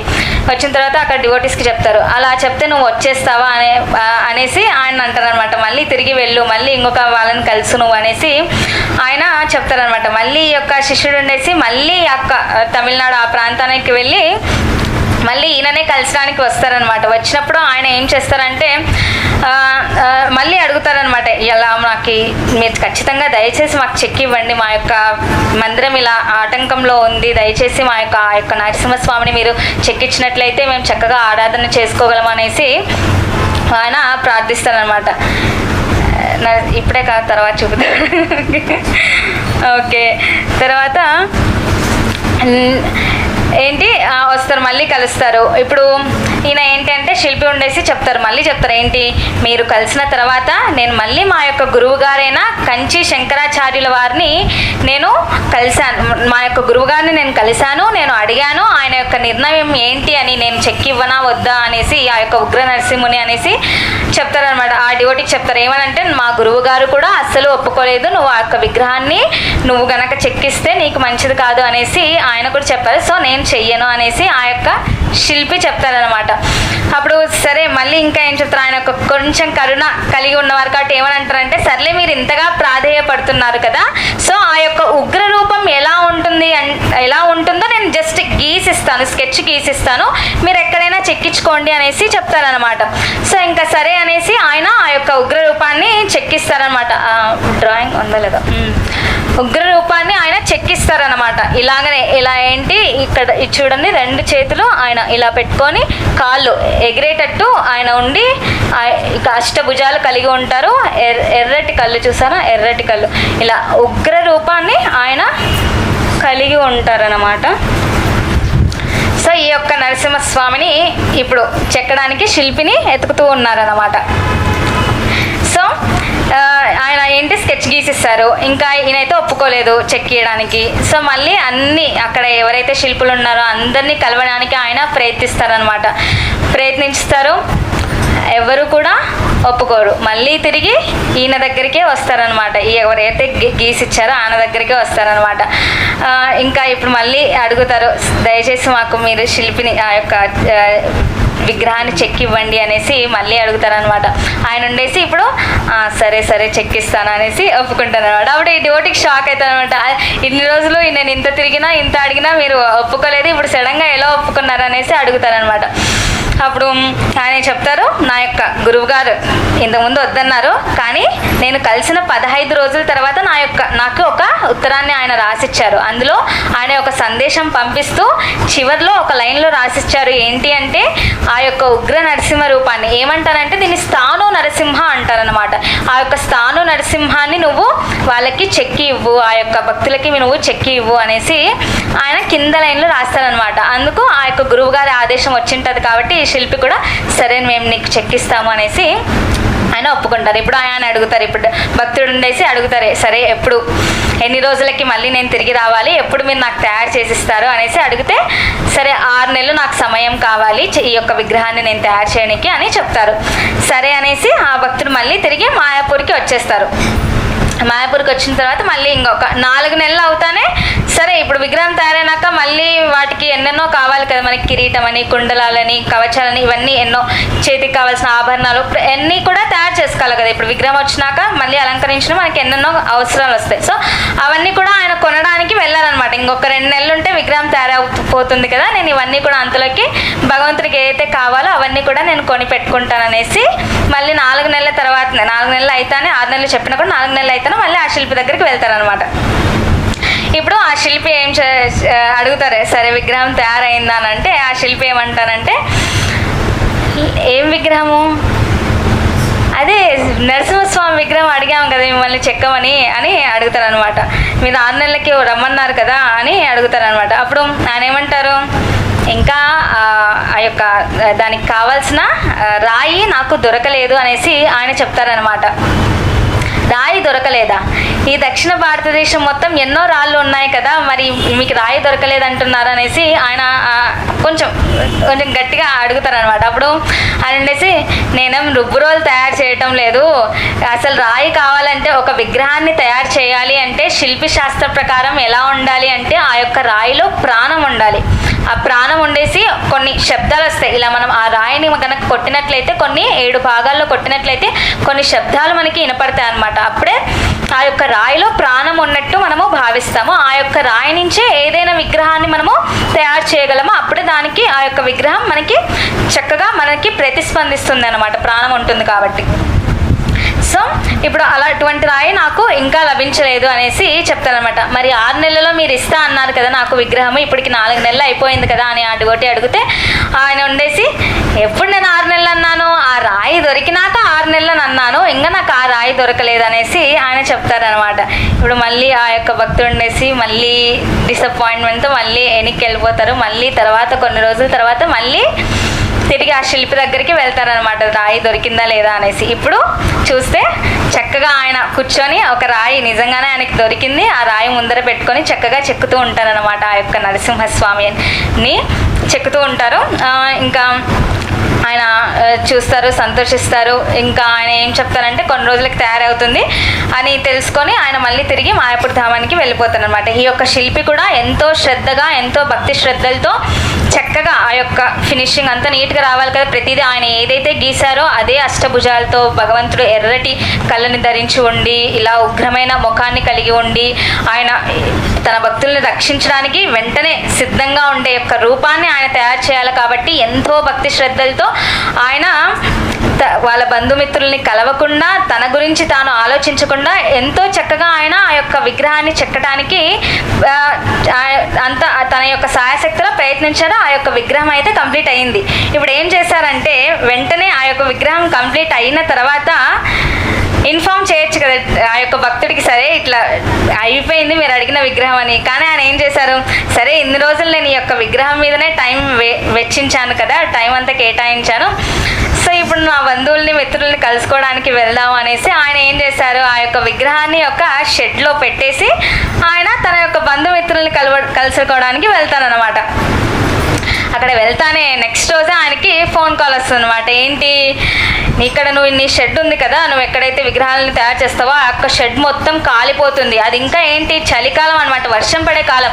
ఆ యొక్క షెడ్ అంతా కూడా కాలిపోతుంది, మంటలు వస్తున్నాయి, నిప్పులు వస్తున్నాయి అక్కడి నుంచి అనేసి అక్కడ ఆయనకి ఫోన్ కాల్ వచ్చిందన్నమాట.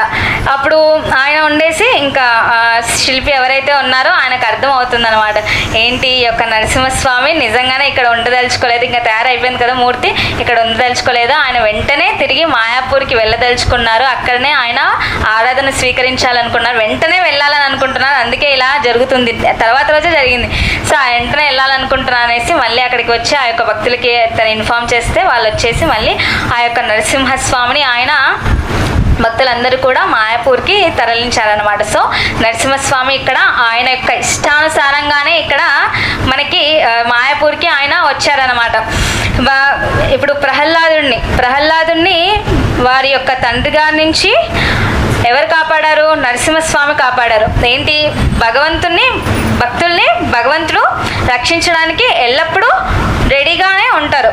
ఇప్పుడు కొంతమంది అంటారు ఏంటి, ఉగ్ర నరసింహుని లేకపోతే నరసింహస్వామిని ఆరాధించకూడదు, ఎందుకంటే ఆయన ఉగ్ర రూపం కలిగి ఉంటారు, కోపంగా ఉంటాడు అనేసి కొందరు అంటారనమాట. కానీ ఇక్కడ ఏం చెప్తారంటే, ఇప్పుడు ఒక పిల్లి ఉంటుంది, పిల్లి ఏం చేస్తుంది, ఎలుకని పట్టుకుంటుంది, అలాగే తన యొక్క నోటితో తన యొక్క పండ్లతో ఎలుకని పట్టుకుంటుంది, అలాగే తన యొక్క పిల్లను కూడా పట్టుకుంటూ ఉంటుంది. సో కానీ ఎలుకని ఏ విధంగా పట్టుకుంటుంది, చంపే విధంగా పట్టుకుంటూ ఉంది, అంత కోపంగా చంపే విధంగా పట్టుకుంటూ ఉంటుంది. అలాగే తన పిల్లని మృదువుగా అసలు ఏమీ అవ్వకుండా, దెబ్బ కూడా తలవకుండా అలా పట్టుకుంటుంది అనమాట. అలాగే నరసింహస్వామి కూడా ఎటువంటి వాడంటే, తన యొక్క భక్తులకి ఆయన రక్షణ ఇవ్వటానికి ఆయన మృదువైన స్వభావం కలిగి ఉంటారు. అలాగే ఎవరైతే అభక్తులు ఉంటారో వారిని శిక్షించడానికి ఆయన ఉంటారన్నమాట. సో భక్తులు ఆయన తన కోపాన్ని ఆయన భక్తుల దగ్గర వ్యక్తపరచుడు నరసింహస్వామి. ఇంకా ఏంటి చెప్తారంటే, ఈ యొక్క ఉగ్ర నరసింహస్వామి గురించి మాయాపూర్లో అందరూ కూడా భయపడతారు. ఉగ్ర నరసింహుని ఆరాధించాలన్నా, ఆయనకి సేవలు అందించాలన్నా ప్రతి ఒక్కరు కూడా భయపడతారు. కానీ ఎక్కడ ఆయన ఉన్నారు, ఇప్పుడు ఏ ఒక్క ప్రాంతానికి వచ్చారు, మాయాపూర్ అనే ప్రాంతానికి ఆయన ఇప్పుడు వచ్చారు. సో మనం ఇందాకే చెప్పుకున్నాం ఏంటి, గంగ యొక్క ఉదాహరణ తీసుకొని చెప్పాను. గంగ కూడా అక్కడ కృష్ణ ప్రేమని, కృష్ణ భక్తిని ఇవ్వడానికే ఉంది. ఎందుకంటే అక్కడ చైతన్య మహాప్రభు అవతరించిన, అక్కడ మెయిన్ డిటీ ఎవరు, చైతన్య మహాప్రభునే అక్కడ ఆవిర్భవించారు. కాబట్టి ఆయనలో ఎంత కృపా కరుణ ఉంటుందో అక్కడ ఉన్న వాళ్ళకి కూడా అంతే కృపా కరుణ కలిగి ఉంటారు. సో ఈ ఉగ్ర నరసింహస్వామి ఉగ్రమైన రూపంలో కోపంగా ఉన్నా కూడా ఆయన అక్కడ ఎలా ఉంటారు, ఆ యొక్క మాయాపూర్ ప్రదేశంలో ఉన్నారు కాబట్టి, కృపా కరుణ దయ కలిగి ఉన్న ప్రదేశంలో ఉన్నారు కాబట్టి, కృష్ణ భక్తిని, కృష్ణ ప్రేమని ఇచ్చే ఆ యొక్క ప్రదేశంలో ఉన్నారు కాబట్టి, ఇక్కడ ఆ ఉగ్ర నరసింహస్వామి ఏం చేస్తారు, భక్తులందరినీ కూడా రక్షిస్తూ ఉంటారనమాట. మనం ఏమంటాం, భక్త విఘ్న వినాశక నరసింహ అని అంటాం అనమాట. ఏంటి, భక్తులకి భక్తి చేసుకోవటానికి ఏమైనా ఆటంకాలు ఉంటే ఆ ఆటంకాలని తొలగించడానికి మనకి నరసింహస్వామి ఎల్లప్పుడూ ఆ యొక్క భక్తులకి రక్షణ కల్పిస్తూ ఉంటారనమాట. సో ఆయన అక్కడ ఉగ్ర రూపంలో ఉన్నా కూడా ఆయన ఆ ప్రదేశంలో ఉన్నారు కాబట్టి, మాయాపూర్ ప్రదేశంలో ఉన్నారు, నవద్వీప్ ధామంలో ఉన్నారు, ఔదార్యమైన ధామంలో ఉన్నారు కాబట్టి ఆయన కూడా అటువంటి ఔదార్యాన్ని ఆయన అందరి పట్ల చూపిస్తూ ఉంటారు. ఇంకా ఆయన ఎన్నెన్నో లీలలు చేస్తారనమాట. ఆ లీలల గురించి ఒక 5 minutes చెప్పేసుకుందాం, అయిపోతుంది. ఆయన ఒక బుక్కే రాస్తారనమాట, మన డివోటీస్ ఏంటి, ఆయన ఎటువంటి లీలలు చేశారు ఏంటి అనేసి. భక్తులతో ఆయన ప్రతిస్పందిస్తూ ఉంటారు, మాట్లాడుతూ ఉంటారు, భక్తులకి ఏదైనా కష్టాలు వస్తే నెరవేరుస్తూ ఉంటారు. ఇలా ఎన్నెన్నో చేస్తారు. కొన్ని లీలలు చూసుకున్నట్లయితే ఒక మాతాజీ నార్మల్గా భగవంతుని దగ్గరికి వెళ్ళి దర్శించుకొని ఇలా ప్రార్థిస్తుందన్నమాట. ఆ మాతాజీకి ఆ నరసింహస్వామి ఏం చెప్తారంటే, నా కళ్ళు తీసేయి అని చెప్తారనమాట ఆ మాతాజీకి ఏం అర్థం కాదు. ఏంటి నరసింహస్వామి ఎందుకు ఇలా అంటున్నారు, నా కళ్ళు తీసి, మనం అనుకున్నాం కదా మాట్లాడతారనేసి, ఇలా కొంతమంది భక్తులతో ఆయన మాట్లాడుతూ ఉంటారు. ఎందుకు ఇలా అనేసి తను ఏం చేస్తారంటే, ఎవరైతే ఆరాధిస్తున్నారో ఆ నరసింహస్వామికి ఆయనకి చెప్తారనమాట, ఇలా నరసింహస్వామి ఇలా చెప్తున్నారు, నా కళ్ళు తీసే అని నాకు చెప్తున్నారు, ఎందుకు ఇలా చెప్తున్నారు అనేసి ఆ పూజారికి చెప్తారనమాట. ఆ పూజారికి అర్థం అవుతుంది ఏంటో, దానికి అనుగుణంగానే ఆయన అన్నీ చేసేసారు ఏర్పాట్లు. తర్వాత రోజు వచ్చి మళ్ళీ ఆమెకు అడుగుతుంది అనమాట, నాకు అర్థం కావట్లేదు విషయం, ఎందుకు నరసింహస్వామి అలా చెప్పారు, నా కళ్ళు తీసేయండి అనేసి. అంటే అప్పుడు ఆ పూజారి ఉండేసి ఏం చెప్తారంటే, ఏం లేదు, నిన్ననే ఎవరో డొనేషన్ చేశారు, ఏంటి పచ్చటి కళ్ళని ఇచ్చారనమాట నరసింహస్వామికి. ఆ యొక్క పచ్చటి తొడుగుల్ని నరసింహస్వామికి వారు పెట్టారనమాట. అప్పుడే వాళ్ళు డొనేట్ చేశారు కాబట్టి పెట్టారు. నరసింహస్వామికి అవి నచ్చినట్టున్నాయి, అందుకే నా కళ్ళు తీసే అన్నారు. ఎప్పుడైతే ఈ పూజారికి తెలిసిందో మళ్ళీ ఆ యొక్క ఎర్రటి తొడుగులు, ఇందాక మనం చూసాం ఎర్రగానే ఉంటాయి కళ్ళు, అవి తొడిగిన తర్వాత ఇప్పుడు నరసింహస్వామి బాగానే ఉన్నారు. సో ఆ మాతాజీకి ఇదే చెప్తారనమాట ఆ పూజారి, ఏం లేదు, ఎవరో డొనేట్ చేసింటే మేము పచ్చటి కళ్ళు నరసింహస్వామికి పెట్టాము, కానీ ఇప్పుడు ఎర్రటి కళ్ళు ఏదైతే పాత ఉన్నాయో అవే తొడిగినాము, ఇప్పుడు నరసింహస్వామి బాగానే ఉండింటారు అనేసి ఆ మాతాజీతో చెప్తారనమాట. అలాగే ఒక మాతాజీకి హెల్త్ బాగుండింటది అనమాట. ఇక్కడ ఏంటి అంటే, ఏమైనా రోగాలు ఉంటే కూడా నరసింహస్వామి ఆ రోగాలన్నింటినీ కూడా భక్తులకి నయం చేస్తూ ఉంటారన్నమాట. ఒక మాతాజీకి హెల్త్ బాగుండదు, ఏం చేస్తారంటే ఆ యొక్క నరసింహస్వామి యొక్క చరణామృతం ఆమె తీసుకుంటారనమాట. తీసుకున్న 3 రోజులకే తన యొక్క ఆరోగ్యం కూడా అంతా కూడా ఆమెకు సరి అయ్యి చక్కగా ఆరోగ్యంగా తయారవుతుందనమాట. అలాగే ఇంకొక మాతాజీ వాళ్ళ యొక్క కొడుకు తప్పిపోయి ఉంటారనమాట. తప్పిపోయింటే ఈ నరసింహస్వామి దగ్గరికి వచ్చి ప్రార్థిస్తారనమాట, నా యొక్క కొడుకు తప్పిపోయినారనేసి. అలా ప్రార్థించిన వెంటనే ఆ నరసింహస్వామికి మళ్ళీ వారి యొక్క కొడుకు వారికి తిరిగి వచ్చారనమాట. వెంటనే నరసింహస్వామి ప్రార్థించిన తర్వాత తిరిగి వెళ్ళిన తర్వాత వారికి తన యొక్క కొడుకు లభించింటారనమాట. అలాగే ఒకసారి కొత్తగా పూజారిని నియమించింటారు నరసింహస్వామికి. ముందు వేరే పూజారి ఉండింటారు, తర్వాత కొత్త పూజారిని నియమించింటారు. ఆ పూజారి ఏంటంటే నిజంగా మనం చూస్తే ఉగ్రంగా ఉంటుంది కదా, ఆ రూపము చాలా భయం వేస్తుంది అనమాట. ఇంకా తను ఆల్టర్ దగ్గరికి వెళ్ళి ఆ రూపం ముందు ఇలా నిలబడి చూసి, కొత్త కదా అంత ఆరాధన చేయాలంటే కొంచెం భయం వేస్తూ ఉంటాను అనమాట. ఈయన కూడా ఎలా అంటే చేతులు హారతి ఇచ్చేటప్పుడు కానీ ఏదైనా చేసేటప్పుడు చేతులు వణుకుతూ ఉంటాయి. అప్పుడప్పుడే వచ్చారు ఆరాధనకి, పైగా ఉగ్ర నరసింహ, సో చేతులు వణుకుతూ ఉంటాయి అనమాట. ఆ రోజు రాత్రి కలలో నరసింహస్వామి వచ్చి ఇలా చేయి పెట్టి, తన యొక్క గోళ్ళు ఇలా చేయి పెట్టి, నేనేమన్నా చేస్తానా, ఎందుకంత భయపడుతున్నావు, చక్కగా నన్ను ఆరాధించుకో, నన్ను సేవ చేసుకో అనేసి నరసింహస్వామికి ఆ పూజారి కలలో వచ్చి చెప్తారనమాట. ఇప్పటికీ మనం చూస్తే ఆయన విదేశీలో ఉన్న ఆ భక్తుడు ఇప్పటికీ ఆ యొక్క గోర్ల మార్కింగ్స్ మనకి ఆయన యొక్క శరీరం మీద ఉంటాయన్నమాట. అలా చక్కగా ఆ పూజాన్ని నేనేం చేయను, నన్ను చక్కగా ఆరాధించుకొని ఆయన్నే చెప్పుకుంటారనమాట. అలాగే తర్వాత ఒక భక్తుడు వస్తారు. ఆయన ఏంటి అంటే మనసులో ఏమని భావిస్తారంటే, ఇక్కడ వీళ్ళు తత్వం ఏంటి, అంతా కృష్ణుడే అని చెప్తారు. మరి ఇక్కడ రాధామాధవ్ పెట్టింటారు, అక్కడ పంచతత్వ పెట్టింటారు, చైతన్య మహాప్రభుని పెట్టింటారు, ఇక్కడ నరసింహస్వామి, ఇలా 3 రూపాలలో వీళ్ళు ఆరాధిస్తున్నారు కృష్ణుడిని, అంతా ఒకటే అని చెప్తారు కృష్ణుడిని, ఆయన కూడా వీళ్ళు 3 రూపాల్లో ఆరాధిస్తున్నారు అనేసి ఆయన అనుకుంటారనమాట. అప్పుడు అనుకున్న వెంటనే ఆ యొక్క భక్తుడికి ఎప్పుడైతే నరసింహస్వామిని చూస్తారో రాధామాధవ్ కనపడతారనమాట. అలాగే రాధామాధవ్ని చూస్తారో ఆ యొక్క రాధామాధవ్ ముఖాల్లో నరసింహస్వామి కనపడతారనమాట. ఇలా మళ్ళీ నరసింహస్వామిని చూస్తే రాధామాధవ్ ముఖం, రాధామాధవం చూస్తే నరసింహస్వామి ముఖారవిందం కనిపిస్తూ ఉంటుంది అనమాట. అప్పుడు ఆయనకు అర్థమవుతుంది, నిజంగానే అందరూ ఒకటే, కృష్ణుడే, అందరూ కృష్ణుడే, ఈ నరసింహస్వామి కృష్ణుడే, ఆ చైతన్య మహాప్రభు కృష్ణుడే, అందరూ కృష్ణుడే అనేసి ఆయన అలా అర్థం చేసుకుంటారు అనమాట. అలా కూడా నరసింహస్వామి ఆయన యొక్క లీలల్ని అక్కడ ప్రదర్శించారు. అలాగే ఇంకొక మాతాజీ మామూలుగా ప్రార్థన చేస్తూ ఉన్నప్పుడు ఆమె ఒక కోరిక ఏదో కోరుకుంది లోపల, ఏంటి, తన యొక్క పుత్రురాలికి వివాహం జరగలేదు, వివాహం అవ్వాలి అనేసి ఆమె కోరుకుందనమాట. అప్పుడే ఆ యొక్క పువ్వు భగవంతుడు ఏదైతే ధరించున్నారో ఆ పువ్వు కింద పడిందనమాట. అంటే ఆమె యొక్క ప్రార్థనని ఆయన స్వీకరించారు అనేసి. నిజంగానే తను మళ్ళీ తిరిగి నరసింహస్వామిని నమస్కరించుకొని ప్రార్థించుకున్న తర్వాత తిరిగి తన ఊరికి వెళ్ళినప్పుడు వెంటనే తన యొక్క పుత్రికకి ఆ యొక్క వివాహం జరగడం కూడా జరిగిందనమాట. ఇలాగా తన యొక్క భక్తుల్ని తను ఎల్లప్పుడూ రక్షిస్తూ ఉంటారు. అలాగే ఇంకా ఇది మామూలు ఇప్పుడంతా మనం భక్తుల గురించే మాట్లాడాలి, అంటే ఎవరైతే భక్తి మార్గంలో ఉన్న మాతాజీస్ ప్రభుజీస్ గురించే మనం మాట్లాడుకున్నాం. కానీ ఈ యొక్క లీల ఏంటి అంటే, భారతదేశంలో భక్తులు కాదు, 2 వ్యక్తులు అనమాట. వాళ్ళు కొట్లాడుకుని వాళ్ళు యాసిడ్ మీద పోసుకున్నారు అనమాట, ఒకరి మీద ఒకరికి ఏంటంటే ఒక కళ్ళు పూర్తిగా పోయి ఉంటుంది, ఇంకొక కళ్ళు 90% వెళ్ళిపోయి ఉంటుంది అనమాట. వాళ్ళు ఏంటి అంటే వేలూరు హాస్పిటల్కి వెళ్ళింటారు. అక్కడ మన యొక్క భక్తులు ఒకరు ఉండింటారనమాట. ఉండి సరే మీకు ఇలా జరిగింది కదా, మీరు ఏం చేస్తారంటే మాయాపూర్ నరసింహస్వామిని మీరు ఆరాధించండి, ఆయన్ని వెళ్ళి ఆయన్ని దర్శించుకోండి, ఆయన యొక్క ఆరాధన చేయండి, ఆయన్ని పూజించండి అని చెప్తే అప్పుడు ఇంకా వాళ్ళు మాయాపూర్కి వెళ్ళేసి నిజంగానే నరసింహస్వామిని వారు ఆరాధిస్తారనమాట. అప్పుడు వెంటనే వాళ్ళకి నయమయ్యి ఆయనకి మళ్ళీ 2 కళ్ళు కూడా తిరిగి వస్తాయన్నమాట. ఇది భక్తులు కాని వాళ్ళకి కూడా నరసింహస్వామి కృప చూపించారు. సో తర్వాత 2004 కోల్కతా ఇక్కడ కవిప్రియా దేవి దాసి మాతాజీ అనేసి వారు భగవంతునికి ఒక గాజులు బ్రాస్లెట్ లాంటిది తాను తయారు చేస్తుంది అనమాట. తయారు చేసిన వెంటనే తనకి అనారోగ్యం వస్తుంది. సంథింగ్ ఏదో థైరాయిడ్ ప్రాబ్లం అని అనారోగ్యం వచ్చి ఇంకా హాస్పిటల్లో బెడ్ మీద తను ఉండింటుంది అనమాట. ఆ బ్రాస్లెట్ని నరసింహస్వామికి తాను అందించలేకపోయింది.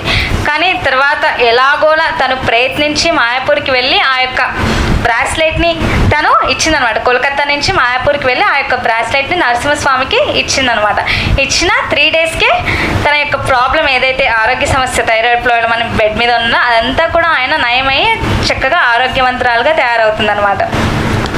అలాగే 2005లో 2005లో రేవతి సుందరి దేవిదాసి మాతాజీ అనేసి తను ఏంటి అంటే ఒక ఎత్తైన ప్రదేశం నుంచి కింద పడినారనమాట. ఆ తర్వాత ఆమె నాయపూర్కి అయితే రాలేదు. సో ఏం చేశారంటే అక్కడ నరసింహస్వామిని ఎవరైతే ఆరాధిస్తారో ఆ యొక్క పూజారికి ఆమె ఫోన్ చేసి చెప్పిందనమాట, ఇలా దయచేసి నా గురించి మీరు ప్రార్థించండి అనేసి కాల్ చేస్తే అప్పుడు 2 గంటల పాటు ఆ పూజారీలు ఎవరైతే ఉన్నారో నరసింహస్వామిని ఆమె తరపున ఆరాధించారనమాట, పూజించారు, సేవించారు. అలా చేయడం ద్వారా ఆమె ఎవరైతే అంత ఎత్తైన ప్రదేశం నుంచి కింద పడినా కూడా మళ్ళీ ఏదైతే దెబ్బలు అవన్నీ తగిలినా కూడా మళ్ళీ తర్వాత అవన్నీ కూడా నయమయ్యి చక్కగా ఆరోగ్యవంతురాలుగా అయిందనమాట. అంటే ఇప్పుడు మనం అనుకోవచ్చు, అరే ఇన్ని రోజులు మేము ఎన్నో క్లాసులు విన్నాము, ఇక్కడ సండే వస్తే ఏమని చెప్తారు, నిష్ఫలాపేక్ష భక్తి చేయాలి అంటే ఎటువంటి కోరికలు లేకుండా భగవంతుడికి భక్తి చేయాలి, సేవ చేయాలి అని చెప్తారు. కానీ ఈరోజు ఏంటో అన్నీ అలాంటి ఫలాపేక్ష, ఇప్పుడు బయట అంతే కదా, ఇది కావాలి అది కావాలి అని కోరుకుంటారు. కానీ ఇక్కడికి ఎప్పుడైనా వస్తే మనం ఏమని చెప్తాం, మీరు కేవలం కృష్ణ భక్తినే కోరుకోవాలి, కృష్ణ ప్రేమనే మీరు కోరుకోవాలి, భౌతిక కోరికలు ఎటువంటివి మీరు కోరుకోకూడదు అని చెప్తుంటారు. కానీ ఇక్కడ చూస్తే నరసింహస్వామి ఏంటి ఆ యొక్క బౌద్ధిక కోరికలనే వాళ్ళని తీర్చారు. సో ఇక్కడ మనం చూసుకున్నట్లయితే మనం కోరికలు ఎటువంటివి కోరాలి అంటే మన ఆధ్యాత్మిక జీవితానికి, ఇప్పుడు మనకి కూడా ఎన్నో సమస్యలు వస్తుంటాయి, భౌతిక జీవితంలో ఎన్నో సమస్యలు వస్తుంటాయి. ఆ యొక్క సమస్యల ద్వారానే మళ్ళీ మనం కృష్ణ భక్తి చేయకుండా కృష్ణ భక్తికి అది అడ్డంకిగా మారుతూ ఉంటుంది. ఎప్పుడైతే ఎలాంటి కోరికలు మనం కోరాలి అంటే కృష్ణ భక్తి చేసుకోవటానికి అడ్డంకిగా అవ్వకుండా. ఇప్పుడు మనం ఏదో అనారోగ్యం కలిగింది, బెడ్ మీద ఏదో ఉన్నాము, ఆ సమయంలో మనము కృష్ణ నామాన్ని కానీ జపం కానీ చేయటం చాలా కఠినతరంగా ఉంటుంది.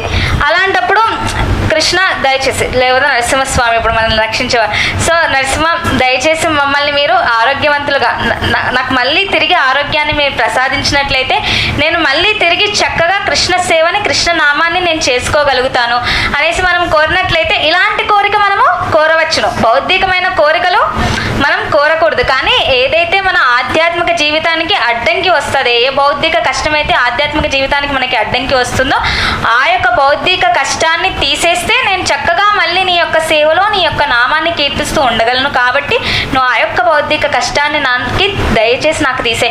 మళ్ళీ అది తీసేసిన తర్వాత మళ్ళీ మన పనిలో మనం ఉండకూడదు. నిజంగా తీసేసినారు కాబట్టి మళ్ళీ కృష్ణ భక్తిలో కృష్ణ సేవలో మనము నిమగ్నం అవ్వాలి. మళ్ళీ అలా చేయకుంటే డబుల్ పనిష్మెంట్ ఎలాగో వస్తుంది, దానికి మీరే రెడీగా ఉండాలి.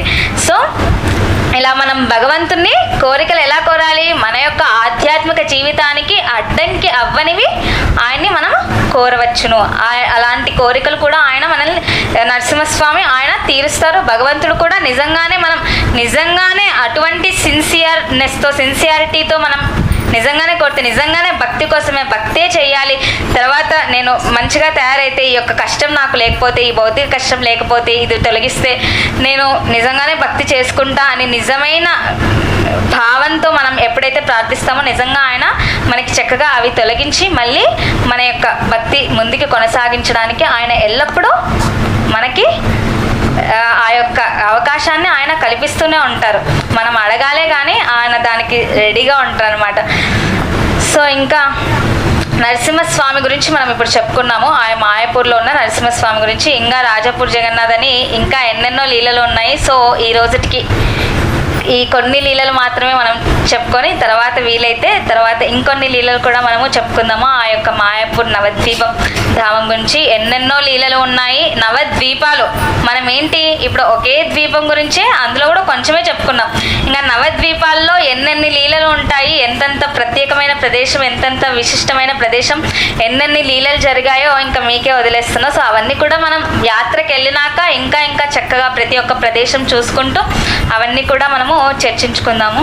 హరే కృష్ణ హరే కృష్ణ హరే కృష్ణ కృష్ణ కృష్ణ హరే హరే, హరే రామ రామ రామ హరే హరే.